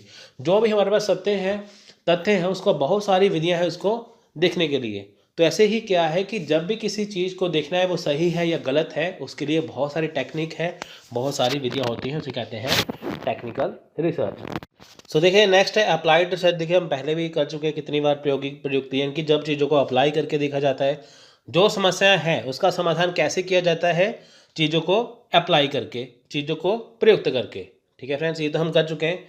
तो लास्ट है आलोचनात्मक शोध। देखिए क्रिटिकल रिसर्च क्या है, यह वह अनुसंधान है जिसके अंतर्गत किसी सिद्धांत से निर्गत प्राकल्पनाओं का निरीक्षण किया जाता है। पूर्व धारणा के अनुसार हमारा विश्वास होता है कि यदि शोध किया जाए तो इसमें केवल एक विशेष फल प्राप्त होगा। ऐसी अवस्था में शोध इस बात की पुष्टि के लिए होता है कि क्या प्राप्त निष्कर्ष सैद्धांतिक अपेक्षाओं के अनुरूप हैं। अब देखें यहाँ पे क्या है कि जब भी रिसर्च होती है तो वहाँ पे विश्वास होता है कि जो भी हम शोध करते हैं वो सही होनी चाहिए। कोई भी ये नहीं कहेगा कि मैं शोध कर रहा हूँ वो गलत हो, हमेशा कहते हैं जो रिसर्च है वो सही होनी चाहिए। हम ये देखते हैं कि जो रिसर्च हमने की है, ये शोधकर्ता ने जो रिसर्च की है वो इस बात की पुष्टि करता है कि जो उसने प्राप्त किया है रिसर्च में, क्या वो सैद्धांतिक अपेक्षा के अनुरूप है, यानी कि वो डाटा इकट्ठा किया है क्या वो ठीक है या गलत है। यह शोध का एक सामान्य वर्गीकरण प्रस्तुत करने का प्रयास किया जाता है। इसका वर्गीकरण अन्य प्रकार से भी किया जा सकता है, पर सभी वर्गीकरण पर एक दूसरे के तत्व किसी न किसी सीमा तक अवश्य विद्यमान होंगे। अब देखें यहाँ पे क्या है कि यहाँ पे तथ्यों का वर्गीकरण, यहाँ पे क्या है, शोध का एक सामान्य वर्गीकरण किया जाता है कि वर्गों में बांटा जाता है यहाँ पे। यानी कि इसमें क्या है कि जब शोध को किया जाता है तब उसके वर्गीकृत किया जाता है, तो जो उसमें तत्व होते हैं वो क्या है, वापस में क्या है, जुड़े होते हैं। सिंपल सी क्या है, क्रिटिकल रिसर्च में ये देखना कि जो डाटा इकट्ठा कर लिया गया है या जो शोध इकट्ठी कर ली गई है, अब उसे देखना कि क्या उसमें कोई समस्या तो नहीं है ना, क्या उसमें देखना कि सारी बातें ठीक हैं। तो देखिए जब मान लीजिए आपने रिसर्च कर ली, आपने इसे पब्लिश कर दिया, तो वहाँ पे देखिए जो जो कमियां हैं वो आपको बताई जाएंगी, उसकी आलोचना की जाएगी कि ये ठीक है ये गलत है ना। तो उससे हमें ये देखना होता है कि जो हमारी रिसर्च है वो कितनी ठीक है कितनी गलत है। महत्व है, इनके बिना इस क्षेत्र में शोध कार्य संपन्न नहीं किया जा सकता है। स्रोत वे माध्यम हैं जिनकी सहायता से शोध कार्य को सफल बनाया जाता है। आप देखिए कि स्रोत है क्या। मान लीजिए कि आपको रिसर्च करनी है, आपको अनुसंधान करना है, तो उसके लिए क्या है, आपको काफ़ी चीज़ें चाहिए, आपको काफ़ी स्रोत चाहिए। स्रोत क्या है कि बहुत इम्पॉर्टेंट है। तो इसके बिना क्या है, आप रिसर्च जो है वो नहीं कर सकते। मान लीजिए कि आप लिखना चाहते हैं, अगर आपके पास पेन या पेंसिल नहीं है तो आप कैसे लिखेंगे? तो पेपर तो है लेकिन पेन पेंसिल नहीं है। पेन पेंसिल क्या है, स्रोत है ना वो चीज़। तो ऐसे ही अगर आप अनुसंधान करेंगे, शोध करेंगे, उसके लिए क्या है, आपको क्या है, स्रोत चाहिए। स्रोत क्या है, वो माध्यम है जिसके क्या है कि शोध कार्य मतलब जो आप करना चाहते हैं उसे सफल बनाया जाता है। इनके द्वारा एक शोधकर्ता अपने वांछित उद्देश्यों को प्राप्त करने में सफल होता है। इनमें कुछ स्रोत ऐसे होते हैं जिन्हें प्राथमिक स्रोत कहते हैं, तथा कुछ स्रोत ऐसे होते हैं जिन्हें द्वितीयक स्रोत कहते हैं। प्राथमिक स्रोतों को आधारभूत स्रोतों के नाम से भी जाना जाता है। अब देखिए, स्रोत दो तरह से होते हैं। पहला क्या है, प्राथमिक है, दूसरा क्या है, द्वितीयक है, जिसे इंग्लिश में कहते हैं प्राइमरी और हिंदी में कहते हैं, और साथ में प्राथमिक को इंग्लिश में कहते हैं प्राइमरी और सेकेंडरी, द्वितीयक को इंग्लिश में कहते हैं सेकेंडरी। ठीक है फ्रेंड्स, प्राथमिक मतलब प्राइमरी और द्वितीयक मतलब सेकेंडरी। तो देखिए, ये जो चीज़ें हैं ये स्रोत आपके काम आते हैं जब आप रिसर्च करते हैं। इनका बहुत महत्व है, इनके बिना आप रिसर्च नहीं कर सकते। स्रोत क्या है, वो चीज़ें इस्तेमाल करना अपने शोध में जिनके द्वारा आप शोध करते हैं। सो देखिए, अनुसंधान एक वैज्ञानिक के समान उपलब्ध सामग्री की समीक्षा करके ही सही चित्र प्रस्तुत करता है। उसके लिए सभी स्रोतों का महत्व है। शोधकर्ता इन स्रोतों से अपने कार्य में महत्वपूर्ण सहायता प्राप्त करता है। अब देखिए, शोधकर्ता क्या है, यानी कि इंग्लिश में से कहते हैं रिसर्चर। रिसर्चर यानी कि एक शोधकर्ता जो रिसर्च कर रहा है, जो अनुसंधान कर रहा है, वो शोधकर्ता क्या है, एक वैज्ञानिक के समान है ना। वैज्ञानिक के समान क्या है, वो उपलब्ध सामग्री की समीक्षा करता है। जैसे मान लीजिए कि आप जेआरएफ होल्डर हैं, अगर आप जेआरएफ कर रहे हैं तो आप साथ में पीएचडी मान लीजिए आप कर रहे हैं, आपने पीएचडी कर ली या आप पीएचडी करना चाहते हैं या आप कर रहे हैं, तो क्या है कि आप एक वैज्ञानिक के समान क्या करेंगे कि जो आपके पास चीज़ें हैं पहले आप उनकी समीक्षा करेंगे कि मान लीजिए कि जो आपको रिसर्च करनी है, जो आपको अनुसंधान करना है, क्या वो चीज़ें आपके काम की हैं, है ना। मान लीजिए आपके पास, आपने रिसर्च करना स्टार्ट करना है, तो क्या आपके पास जो चीज़ें उपलब्ध है, तो क्या वाकई ही वो आपके काम की चीज़ें हैं। अगर देखिए वो काम की चीज़ें हैं तो उसी के दौरान, उसी के स्रोतों के द्वारा आप अपनी रिसर्च को पूरा कर सकते हैं, आप अपने शोध को पूरा कर सकते हैं। ठीक है, आपको ये देखना होगा कि आप किस रिसर्च के लिए जा रहे हैं, तो क्या वो आपके लिए उपयोगी है, आपको समीक्षा करनी पड़ेगी, है ना। तो शोधकर्ता अपने शोध में सर्वप्रथम विषय का चुनाव करके उसका अवलोकन, तत्पश्चात प्रश्नों का संकलन कर उन्हें प्राप्त करने के लिए उपकरण का चुनाव करता है एवं परिणामों की जांच करता है और मूल्यांकन करने के बाद आवश्यकता अनुसार इस प्रक्रिया को दोहराता है। अब देखिए, सबसे पहले शोधकर्ता क्या करता है। देखिए, जब आप मान लीजिए शोध करेंगे या कोई रिसर्चर या शोध करता है, सबसे पहले देखता है कि विषय है क्या। क्योंकि देखिए, बिना विषय के आप शोध किस पे करेंगे, है ना। बिना विषय के किस पे शोध करेंगे, वही बात है ना। जैसे मान लीजिए इंडिया चाइना का रिलेशन, इंडिया पाकिस्तान का रिलेशन, है ना। ऑनलाइन या ऑफलाइन टीचिंग में से बढ़िया कौन सी है ना, दोनों का कंपैरिजन करना। तो बहुत सारी शोध हो सकती है। आपको एक विषय का चुनाव, एक टॉपिक का चुनाव करना होगा। उसके दौरान जैसे मान लीजिए आपने विषय का चुनाव कर लिया, अब देखिए आपको उसमें से ढूंढना क्या है ना। तो उसमें आपके सामने जो प्रश्न होंगे आपके मन में, आपको उसका उत्तर ढूंढना है, फिर आप वो करेंगे। उसके बाद जो आपके सामने परिणाम आएंगे, यानी कि जो आपने किया है ना, उसके परिणाम आएंगे, फिर आप उसका मूल्यांकन करेंगे, है ना। मान लीजिए आपने कोई टॉपिक पढ़ा, जैसे मान फॉर एग्जांपल आपको बहुत इजी एग्जांपल देता हूँ, सामान्य सा उदाहरण देता हूँ कि मान लीजिए कि आप टॉपिक पढ़ रहे हैं कोई भी, है ना। मान लीजिए आप रिसर्च एप्टीट्यूड पढ़ रहे हैं किसी बुक से। मान लीजिए कि आपने बुक से पढ़ा लेकिन आपको वो आधा अधूरा लगा, फिर आपने क्या किया, उसे यूट्यूब से, गूगल से या अन्य किसी बुक से सर्च किया। तो पहले आपने विषय का चुनाव किया ना कि आपको कौन सी चीज़ का पढ़ना है ना। आपको मान लीजिए रिसर्च के, अनुसंधान के प्रकार पढ़ना है, आपने बुक से पढ़ा, आपका अधूरा लगा, फिर आपने सर्च किया यूट्यूब, गूगल, अन्य बुक्स की, है ना। तो आपके सामने प्रश्न है कि मैं इसको पूरा करूं। फिर आपने उन प्रश्नों को क्या किया जो आपके मन में थे रिसर्च को लेके, फिर आपने उसको किया। फिर आपने देखा जो आपने नोट्स बनाए हैं, है ना, जो आपने नोट्स बनाए हैं अलग से, क्या वो वाकई ही सही है, क्या वाकई ही वो रिसर्च के ही हैं? फिर आपने उनका परिणाम देखा, फिर उसका मूल्यांकन किया। मूल्यांकन कैसे किया कि आपने देखा कि जितना आपको टॉपिक चाहिए था, क्या वो उससे ज़्यादा बड़ा तो नहीं हो गया या बहुत छोटा तो नहीं हो गया, फिर आपने मूल्यांकन किया।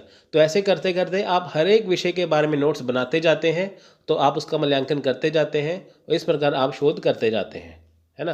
तो जैसे आप पीएचडी करते हैं, आपको विषय दिया जाता है, आप विषय के ऊपर जाते हैं, फिर आप रिसर्च करते हैं, उसको लिखते हैं कई जगह पे। तो ऐसे करते करते फिर आप उसका मूल्यांकन करके उसको फिर आगे बढ़ते हैं।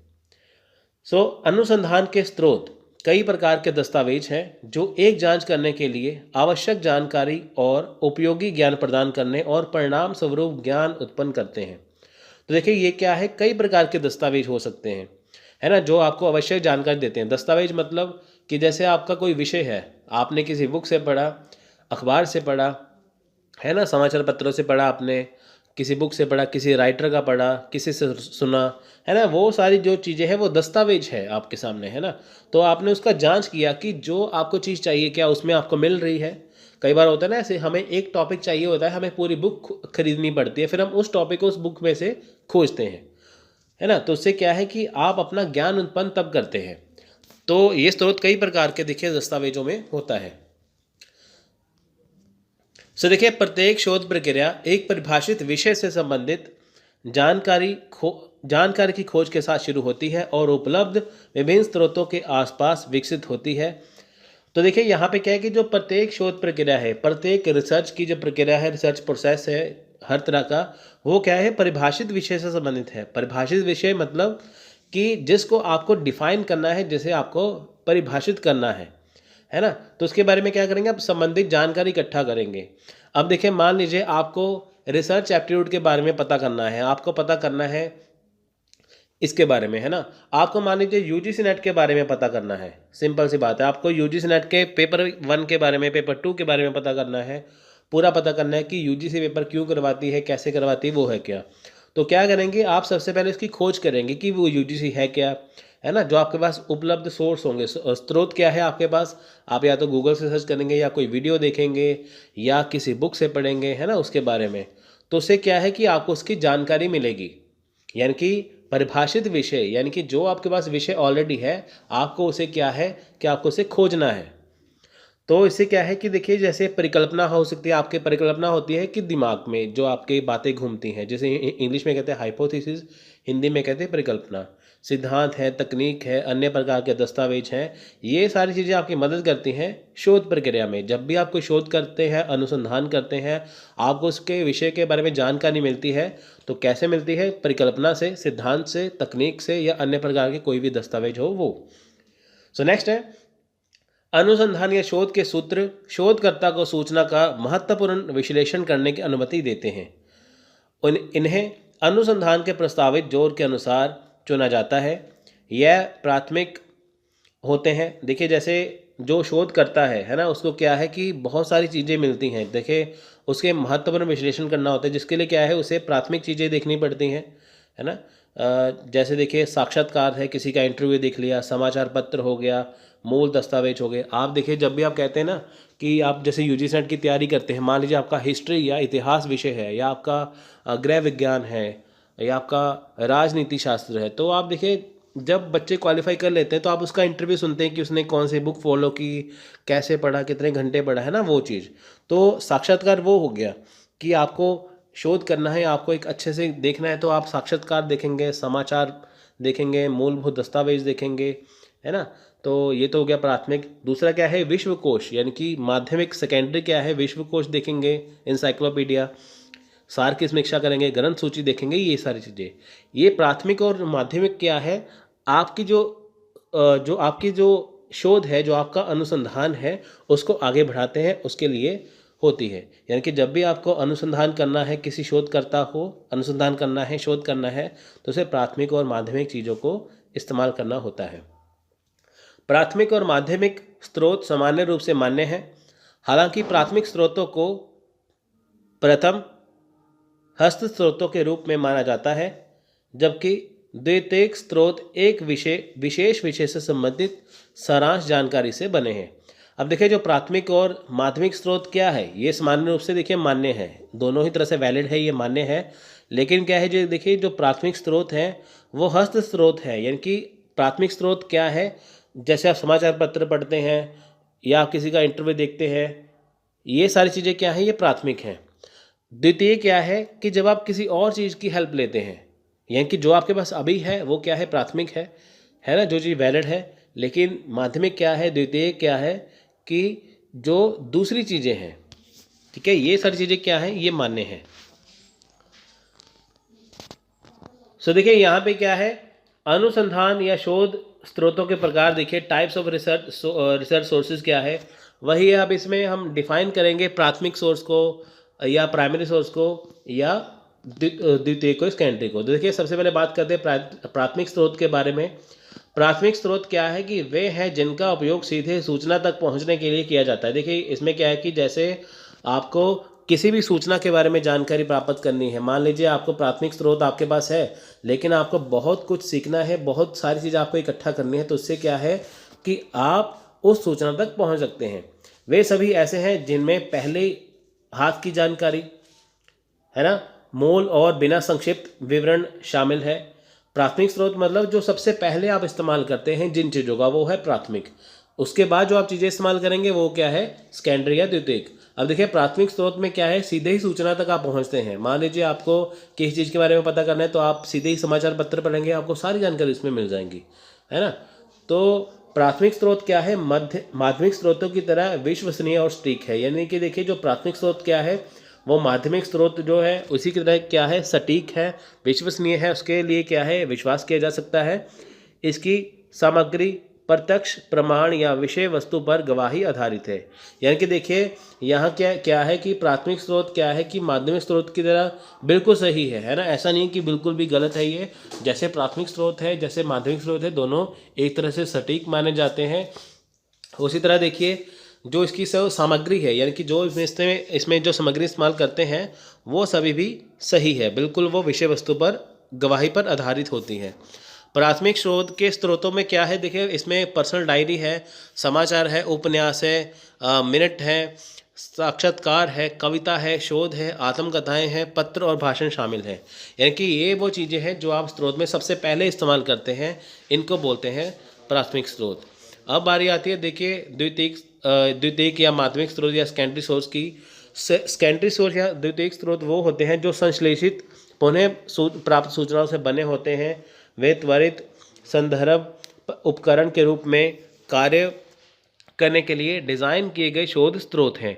वे एक संगठित और वस्तुनिष्ठ तरीके से जानकारी प्रस्तुत करते हैं, उन्हें परामर्श के उत्कर्ष स्रोत बनाता है।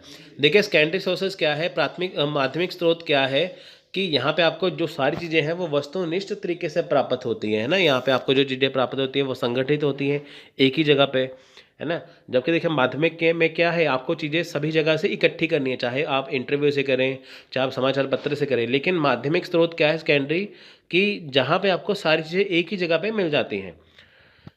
प्राथमिक स्रोतों द्वारा दी गई जानकारी का विश्लेषण और व्याख्या करना, यानी कि जो आपके पास देखिए प्राथमिक स्रोत है उनकी देखिए जो जानकारी है वो किसमें होती है, वो माध्यमिक स्रोत में क्या है, विश्लेषण किया जाता है, उनकी व्याख्या पूरी इसमें की जाती है।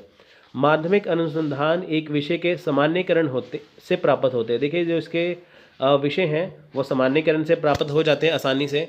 इसका संकलन करने के लिए सूचना का विश्लेषण किया जाता है, संश्लेषण किया जाता है, व्याख्या की जाती है, इसमें मूल्यांकन किया जाता है। प्राथमिक स्रोत में क्या है, सबसे पहले हमें चीज़ों को देखना होता है, लेकिन जब हम सेकेंडरी सोर्स माध्यमिक स्रोत का इस्तेमाल करते हैं तो हमें इसमें क्या है, जो सूचना मिलती है वो विश्लेषण किया जाता है, उसका पूरा संश्लेषित किया जाता है, पूरी व्याख्या की जाती है, पूरा मूल्यांकन किया जाता है कि क्या वो चीज़ सही है कि नहीं, है ना। इसमें माध्यमिक स्रोतों को विश्लेषित किया जाता है साथ में, जो आपने पहले कर लिया फिर आपने ये देखा जो आपने किया है तो वो कैसे सही है कैसे नहीं है।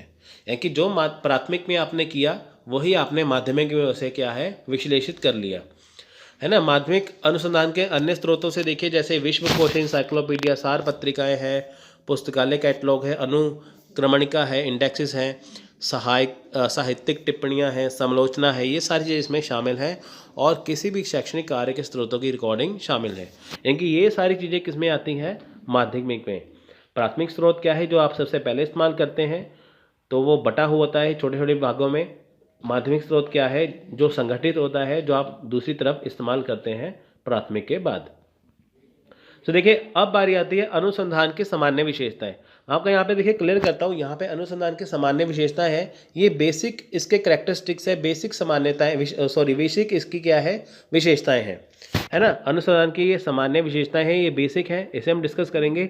लेकिन इसके बाद जो अगला लेक्चर आएगा उसमें हम पूरा अच्छे तरीके से जो इसकी अनुसंधान की जो खास विशेषताएं हैं वो करेंगे। दो तरह से विशेषताएं हैं, शायद आपको किसी बुक में मिले, एक होती है सामान्य, एक होती है खास। तो इसमें हम सामान्य करेंगे, अगली में हम खास विशेषता करेंगे जिसे पूरा तरह से डिफाइन किया होगा। तो देखिए अनुसंधान के सामान्य विशेषताएं क्या है। जनरल कैरेक्टरिस्टिक्स ऑफ रिसर्च, अनुसंधान की प्रक्रिया से नवीन ज्ञान की वृद्धि या विकास होता है। तो देखिए अनुसंधान की प्रक्रिया से क्या है, आपको नया ज्ञान मिलता है ना, इससे आपके ज्ञान में वृद्धि होती है। इसमें सामान्य नियमों या सिद्धांतों के प्रतिपादन पर बल दिया जाता है। देखिए इसमें क्या है, जो सामान्य नियम होते हैं आम, इसमें कोई कॉम्प्लिकेटेड काम नहीं होता, क्योंकि देखिए जो रिसर्च है वो हर एक कोई कर सके, इसलिए इसे आसान बनाया जाता है, इसलिए इसके सिद्धांत और नियम क्या है वो सामान्य होते हैं। अनुसंधान की प्रक्रिया वैज्ञानिक, व्यवस्थित और सुनियोजित होती है। देखिए अनुसंधान की इसमें प्रक्रिया क्या है, वैज्ञानिक है पहली बात तो, क्योंकि देखिए वैज्ञानिक तौर पे क्या है, जो भी चीज़ें प्रमाणित होती हैं वही बाज़ार में आती हैं, वही वैलिड मानी जाती है ना। जैसे देखिए मार्केट में जितनी सारी दवाइयाँ हैं वो क्या है, वो वैज्ञानिक तौर पे उसे कहा गया है कि हाँ ये इसके लिए है। तो अनुसंधान की प्रक्रिया क्या है, वैज्ञानिक है, इनकी 100% वो सही होती है, व्यवस्थित होती है और सुनियोजित होती है। इसमें विश्वसनीय तथा वैध प्रविधियों को प्रयुक्त किया जाता है। देखिए इसमें क्या है, वो चीज़ें शामिल होती हैं जो सही हो, जो सटीक हो, है ना। इसमें जो वैध प्रविधियां हैं वो ही इसमें शामिल है, ऐसा नहीं कि कुछ भी इसमें डाल दिया, ऐसा नहीं है। यह तार्किक तथा वस्तुनिष्ठ प्रक्रिया है। ये देखिए तार्किक है ना, ये लॉजिकल होती है, पूरी तरह से तार्किक होती है और वस्तुनिष्ठ होती है। वस्तुनिष्ठ मतलब कि इसको बहुत डिटेल में लिखा जाता है, ऐसा नहीं कि 2-4 लाइनों में लिख दिया होगी रिसर्च, ऐसा नहीं है। आप देखेंगे रिसर्च के लिए बहुत सारी थीसिस जमा करनी पड़ती है, बहुत मोटी मोटी किताबें होती हैं। जैसे मार्केट में देखिए बहुत सारे राइटर्स की किताबें हैं, है ना। पेपर 1 की किताब देख लेंगे, पेपर 2 की देख लेंगे, बहुत सारी किताबें हैं, वो एक रिसर्चर के द्वारा की गई है। सारी जो चीज़ उसमें जो इन्फॉर्मेशन है वो उसकी खुद की लिखी हुई है, उसने सारी जो इन्फॉर्मेशन खुद से लिखी है वो कहाँ से इकट्ठी की है, वो रिसर्च के द्वारा इकट्ठी की है। लेकिन तो यही क्या है, ये तार्किक है। अनुसंधान की प्रक्रिया में देखिए प्रदत्तों के आधार पर परिकल्पनाओं की पुष्टि की जाती है। देखिए यहाँ पे प्रदत्त क्या होता है, तथ्य, ठीक है। तो इसमें क्या है कि जो तथ्यों के आधार पर क्या है, परिकल्पना की पुष्टि की जाती है। परिकल्पना मतलब कि जो आपके दिमाग में चलता है, क्या वो सही है, क्या वो गलत है, वो कैसे पता चलेगा, जो तथ्य हों, जो आपके सामने चीज़ें हों, उससे पता चलेगा। तो देखिए इसमें व्यक्तिगत पक्षों, भावनाओं तथा विचारों को महत्व नहीं दिया जाता, इन प्रभावों के लिए सावधानी रखी जाती है। देखिए यहाँ पे क्या है, व्यक्तिगत पक्ष नहीं है। अगर आप मान लीजिए रिसर्च कर रहे हैं तो आप किसी का पक्ष नहीं ले सकते, क्योंकि देखिए वो व्यक्ति मान लीजिए सच्चा हो चाहे झूठा हो, आप किसी का पक्ष नहीं ले सकते, है ना, वो चीज़। ना ही इसमें देखिए विचारों को कोई महत्व दिया जाता। आप कहते हैं कि मेरे विचार से तो ऐसा होना चाहिए, है ना। मान लीजिए आपको मैं ये जो चीज़ें पढ़ा रहा हूँ ये आपके सिलेबस के अकॉर्डिंग है, लेकिन आपको मैं कहूँगी कि मेरे विचार से सिलेबस गलत है, आपको जो मैं पढ़ाऊँगा वो सही है, ऐसा बिल्कुल नहीं है ना। तो ये क्या है, ये रिसर्च में बिल्कुल नहीं आता। आपके विचार कहीं काम नहीं आते। आपके विचार क्या है, आपकी जो अनुसंधान है, जो शोध है, उसके अकॉर्डिंग होने चाहिए। शोध कार्य में गुणात्मक तथा परिमाणात्मक प्रदत्तों की व्याख्या की जाती है, व्यवस्था की जाती है और इनका विश्लेषण करके निष्कर्ष निकाले जाते हैं। अब देखिए शोध कार्य में क्या है, गुणात्मक तथा परिमाणात्मक प्रदत्त की व्यवस्था है। पहले देखिए क्या है, इनका विश्लेषण किया जाता है। मान लीजिए आपने किसी शोध को किया तो ऐसे नहीं उसको मार्केट में छपने के लिए भेज दिया, पहले उसे शोध को जो किया जाता है उसके बाद उसका विश्लेषण किया जाता है, जो चीज़ें काम की नहीं उसे काट दिया जाता है ना। पूरा निष्कर्ष निकाला जाता है कि क्या इसमें कमियां तो नहीं है कुछ भी। तो नेक्स्ट है, शोध कार्य में धैर्य रखना होता है, इसमें शीघ्रता नहीं की जा सकती। अब देखिए बिल्कुल सही है, शोध कार्य में धैर्य होता है। ऐसा नहीं कि 1-2 दिन में रिसर्च हो गया। रिसर्च को देखिए बहुत कई बार साल लग जाते हैं, है ना। आप देखिए आपकी जो पीएचडी है वो 5 साल में कंप्लीट होती है। गवर्नमेंट भी आपको 5 साल देती है पीएचडी करने के लिए कि ताकि आप रिसर्च करें, है ना। तो इसलिए क्या है कि धैर्य रखना होता है हर एक चीज़ के लिए, कि ताकि आपकी जो रिसर्च है वो बहुत बढ़िया से हो। प्रत्येक शोध कार्य की अपनी विधि तथा प्रविधियां हैं जो शोध के उद्देश्यों की प्राप्ति में सहायक होती हैं। अब देखिए जितने भी शोध कार्य है, हर एक की अपनी विधि है, हर एक की अपनी प्रविधियां हैं, और शोध के उद्देश्य क्या है इससे ही प्राप्त होते हैं। देखिए हर एक की जो विधि अलग अलग होती है ना, ऐसा नहीं कि आप जैसे एक ही बार में सब कुछ करें, है ना, वो चीज़ें। तो हर एक की विधियाँ क्या है, अलग अलग होती हैं, है ना, वो चीज़। शोध कार्य का आलेख सावधानी पूर्वक तैयार किया जाता है तथा शोध प्रबंध तैयार किया जाता है। अब देखिए यहाँ पे क्या है कि जो शोध कार्य का आलेख क्या है, बिल्कुल सावधानी पूर्वक तैयार किया जाता है ना। सावधानी पूर्वक मतलब आपको ये देखना होता है कि जो आपने सोच की है, जो शोध की है, यानी कि जो एक शोध करता है उसने देखा है कि जो उसने शोध की है कि वाकई वो सही है, क्या वाकई ही वो चीज़ें उसको चाहिए तो वो उसमें शामिल है, ये पूरा सावधानी पूर्वक रखा जाता है ना। पता चले बाद में कि शोध कुछ और कर ली, था टॉपिक कुछ और, है ना, वो चीज़ें इसमें देखी जाती हैं। प्रत्येक शोध कार्य से निष्कर्ष निकाले जाते हैं और सामान्यकरण का प्रतिपादन किया जाता है। अब देखिए क्या है कि प्रत्येक जो शोध कार्य से क्या है, निष्कर्ष निकाले जाते हैं, है ना, प्रत्येक शोध कार्य से इसका सामान्यकरण किया जाता है, यानी कि क्या है कि देखा जाता है कि शोध कैसी है। आप देखिए मान लीजिए इसमें बहुत टफ लैंग्वेज है, बहुत मुश्किल लैंग्वेज है, तो उसे क्या है कि आसान बनाया जाता है कि ताकि हर एक की समझ में आए। अब देखिए शोध करने का तभी फ़ायदा है, मार्केट में देखिए जितनी सारी बुक्स हैं वो तभी पढ़ने के लायक हैं जब आप उसे पढ़ पाएँ, है ना। आप सबसे पहले वो चीज़ देखते हैं जो जिसकी लैंग्वेज आसान हो। अब देखिए हिंदी की लैंग्वेज में सबसे बड़ी प्रॉब्लम क्या है कि शब्द इतने कठिन होते हैं कि उनका इंग्लिश में मतलब समझना बड़ा मुश्किल हो जाता है। तो आप ऐसी लैंग्वेज देखते हैं, आप ऐसे नोट्स देखते हैं कि उसकी जो लैंग्वेज काफ़ी ईजी हो, है ना, वो चीज़। सो देखिए अब हम बात करेंगे, अब हमने देखिए सामान्य इसके जो इसकी सामान्य विशेषताएं तो हमने देख ली हैं। अब हम बात करेंगे विभिन्न क्षेत्रों में अनुसंधान की भूमिका। अब देखिए अलग अलग क्षेत्र में अनुसंधान की भूमिका क्या है। देखिए पहला क्या है, अनुसंधान की भूमिका समय के साथ महत्व प्राप्त कर रही है क्योंकि यह सोच और संगठन की तार्किक आदतों के विकास को बढ़ावा देता है और समस्या को हल करने में मदद करता है। यह जीवन के हर क्षेत्र में महत्वपूर्ण है। अब देखिए शोध जो अनुसंधान की भूमिका है या शोध की भूमिका है वो देखिए समय के साथ क्या है, बहुत इंपॉर्टेंट होती जा रही है। आप देखिए कि गवर्नमेंट ने आगे जाके ये भी कर दिया है कि पीएचडी करनी ज़रूरी है। आप देखिए कुछ सालों में पीएचडी ज़रूरी हो जाएगी। अगर आपको कहीं पर पढ़ाना है तो पीएचडी ज़रूरी हो। क्यों? क्योंकि देखिए जो इसकी भूमिका है वो बहुत ज़्यादा इफ़ेक्टिव है। क्योंकि जब आप हर एक चीज़ को खोजबीन के करेंगे, जब आप उसकी नॉलेज हर एक को देंगे, तब बहुत सारी चीज़ें दूसरों को भी सीखने को मिलेगी, है ना, वो चीज़। तो देखिए सभी सरकारी नीतियों को अनुसंधान के बाद तैयार किया जाता है। अब देखिए जितनी सरकारी नीतियां हैं उसको क्या है, अनुसंधान के बाद तैयार किया जाता है। वैकल्पिक नीतियों पर विचार करने और उनके परिणामों की जांच करने के लिए विशिष्ट समस्याओं के बारे में, ताकि सर्वोत्तम उपलब्धि नीति का चयन किया जा सके। यह उनके कुशल आवंटन द्वारा राष्ट्र के संसाधनों के अपव्यय से बचने के लिए आवश्यक माना जाता है। अब देखिए सरकार जितनी भी अपनी स्कीम लॉन्च करती है, जितनी भी नीतियां बनाती है, सबसे पहले क्या है उसके बारे में रिसर्च की जाती है। मान लीजिए एलपीजी जो कनेक्शन है, आपको पता है कि उसमें सब्सिडी दी जाती है। मान लीजिए आपने 700 रुपये का सिलेंडर लिया, आपको 150 रुपये या 150 रुपये आपको वापस आते हैं आपके अकाउंट में। तो गवर्नमेंट सबसे पहले देखिए स्कीम लॉन्च करने से पहले उन्होंने ये देखा कि कितने लोगों के बैंक अकाउंट हैं, है ना, कितने लोगों के बैंक अकाउंट हैं और कितने लोगों के पास एलपीजी जो गैस सिलेंडर हैं। तो पहले रिसर्च किया कितने गैस सिलेंडर हैं, इतने लोगों को पैसे आएंगे, इतने लोगों के पास बैंक अकाउंट है ना। बाद में पता चला था ना कि लोगों के पास जिनके पास बैंक अकाउंट ही नहीं थे, फिर गवर्नमेंट ने कहा पहले आप बैंक अकाउंट खुलवाइए, आपके पैसे उसमें आएंगे। तो ये रिसर्च किया गया कि किन लोगों के पास बैंक अकाउंट है, किन के पास नहीं है, जिनके पास नहीं है उनको सूचित किया जाए, उनको इन्फॉर्म किया जाए। तो वही चीज़ है कि जब भी कोई नीति लागू होती है तो क्या है, सबसे पहले क्या है, सरकार उसके बारे में रिसर्च करती है, उसके बाद उसे लागू करती है कि ताकि देखिए कि इसमें क्या है कि अपव्यय से बचा जा सके, कि फालतू खर्चा ना हो जाए। अब देखिए जैसे आधार कार्ड है, आप देखिए अभी भी आधार कार्ड अपडेशन चलता रहता है। अगर गवर्नमेंट देखिए सबसे पहले रिसर्च अच्छे से कर लेती तो उसको बढ़िया रहता। अब देखिए आधार कार्ड में सबसे बड़ी प्रॉब्लम क्या है, वो कहते हैं कि आपका आधार कार्ड पे जन्म तिथि है वो पूरी नहीं है, आप उसे पूरा करवाइए, मोबाइल नंबर से लिंक करवाइए। जल्दबाजी में जब आधार कार्ड बनवाए गए थे ना तो मोबाइल नंबर लिंक किया गया, ना जन्म तिथि जो डेट ऑफ बर्थ है पूरी डाली गई। अब देखो उसमें अपडेशन हो रहा है बार बार, है ना, आपके भी पैसे लग रहे हैं, सरकार के भी पैसे लग रहे हैं। तो ये क्या है कि अगर पहले ही रिसर्च कर ली जाए तो उससे खर्चा भी बच जाएगा, वो चीज़ सही से भी हो जाती है।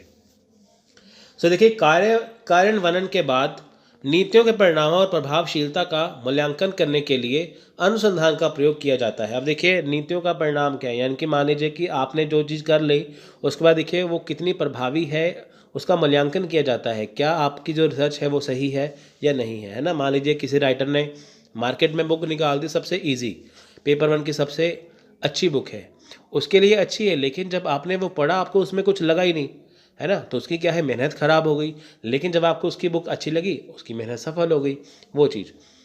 व्यापार और उद्योग की विभिन्न समस्याओं को हल करने के लिए अनुसंधान का अपना विशेष महत्व है, क्योंकि परिणाम व्यापारिक निर्णय लेने में सहायता करते हैं। क्योंकि देखिए यहाँ पे क्या है, जब भी व्यापारिक नीति आती है उसके लिए रिसर्च की जाती है ना। देखिए जब जियो की बात करें, जियो ने अपनी स्कीम को लॉन्च करना था, उसने देखा कि 4G नेटवर्क पहले ही एयरटेल के पास है, अब अगर वो 4G नेटवर्क लेके आए वो चलेगा नहीं, तो उसने क्या किया, जियो को क्या किया, उसने फ्री सिम कर दिया 4G। तो जितने कस्टमर देखिए एयरटेल के पास थे वो तकरीबन सारे ही कस्टमर जियो के पास चले गए। जियो ने टारगेट रखा था कि 10 करोड़ कस्टमर मैं लेके आऊँगा, लेकिन अभी उसके पास क्या है, 20 करोड़ के आसपास उसके पास कस्टमर है। तो उसने क्या किया, पहले रिसर्च किया कि कितने लोगों के पास एयरटेल का है ना, तो कितने लोगों के पास मोबाइल फ़ोन है। तो उसने क्या किया, सबको, फिर उसने टारगेट बनाया कि 10 करोड़ लोगों को मैं अपनी तरफ खींचूंगा। तो ये क्या किया, उसने रिसर्च किया, उसके बाद क्या, उसने अपनी समस्या को हल किया, है ना, वो चीज़। अब देखिए यह वैज्ञानिकों को सामाजिक संबंधों का अध्ययन करने और सामाजिक समस्याओं के जवाब खोजने में मदद करता है। उच्च पद प्राप्त करने के लिए छात्रों के लिए यह अच्छा करियर मार्ग हो सकता है। अनुसंधान पद्धति में पेशेवरों के लिए आजीविका का स्रोत है। सो देखिए यहाँ पे क्या है कि यह वैज्ञानिकों को क्या करता है, जो वैज्ञानिक हैं जो खोज करते हैं, तो क्या है, देखिए उनको अगर सामाजिक संबंध देखना हो, सामाजिक समस्या देखनी हो, तो उसकी खोज करने में मदद मिलती है। सामाजिक समस्या क्या है, शिक्षा, बेरोजगारी, है ना, ये क्या सामाजिक समस्या है। तो इसको दूर कैसे, हम कैसे पता लगाएंगे कि हमारे समाज में इतने लोग बेरोजगार हैं, इतने लोग धनी हैं, तो वो रिसर्च से ही पता चलेगा ना वो चीज़। तो रिसर्च क्या है, हर एक जगह पे ज़रूरी है। अगर आप घर बैठे कोई इस एग्ज़ाम की मान लीजिए तैयारी करते हैं, तो आप भी डिफरेंट बुक से नोट्स बनाते हैं, तो आप भी क्या कर रहे हैं, आप भी रिसर्च कर रहे हैं ना, आप भी अनुसंधान कर रहे हैं, आप भी शोध कर रहे हैं कि आपके नोट्स सबसे बढ़िया बने। वो चीज़ जो आपको मैं नोट्स बनाता हूँ वो भी मैं रिसर्च करके बनाता हूँ कि ताकि आपको बढ़िया नोट्स दी जाए, वो चीज़ें। अब देखिए इसमें क्या है कि छात्र क्या कर सकते हैं, अपना करियर बना सकते हैं। अगर आप PhD करते हैं तो आप किसी भी जगह पे नौकरी लग सकते हैं, या आप उसी लाइन में आगे बढ़ सकते हैं, है ना, आप यूनिवर्सिटी में पढ़ा सकते हैं। तो ये हो सकती है आपके लिए, छात्रों के लिए, है ना। तो जो पेशेवर है उसके लिए देखिए आजीविका का स्रोत है, उसके लिए इनकम का सोर्स बन जाएगा आगे जाके। यह दार्शनिकों और विचारकों को नए विचारों और अंतर्दृष्टि के लिए एक आउटलेट प्रदान करता है। साहित्यिक पुरुषों और महिलाओं के लिए अनुसंधान नई शैलियों और रचनात्मक कार्यों के लिए एक साधन है, और विश्लेषकों और बुद्धिजीवियों के लिए ये नए सिद्धांतों के निर्माण में सहायता करता है। अब देखें यहाँ पे क्या है, जो दार्शनिक हैं, जो विचारक हैं, उनके नए विचार हमारे सामने आते हैं, किसके द्वारा, रिसर्च के द्वारा। अब देखें जैसे मान लीजिए कि कोई दार्शनिक है, कोई विचारक है ना, तो हर एक का जो लिखने का नज़रिया अलग से है। आप देखिए प्लेटो ले लो, अरस्तु ले लो, हॉब्स ले लो, लॉक ले लो, रूसो ले लो, है ना। हॉब्स, लॉक, रूसो, देखिए ये 3 राइटर आपको मैंने जो बताए हैं ये पॉलिटिकल साइंस में आते हैं। अब देखिए इनका जो कहने का नज़रिया अलग है, कोई देखिए मनुष्यों को बढ़िया कहता है, कोई स्वार्थी कहता है। तो इसमें क्या है, ये इनकी रिसर्च है, वो चीज़ें।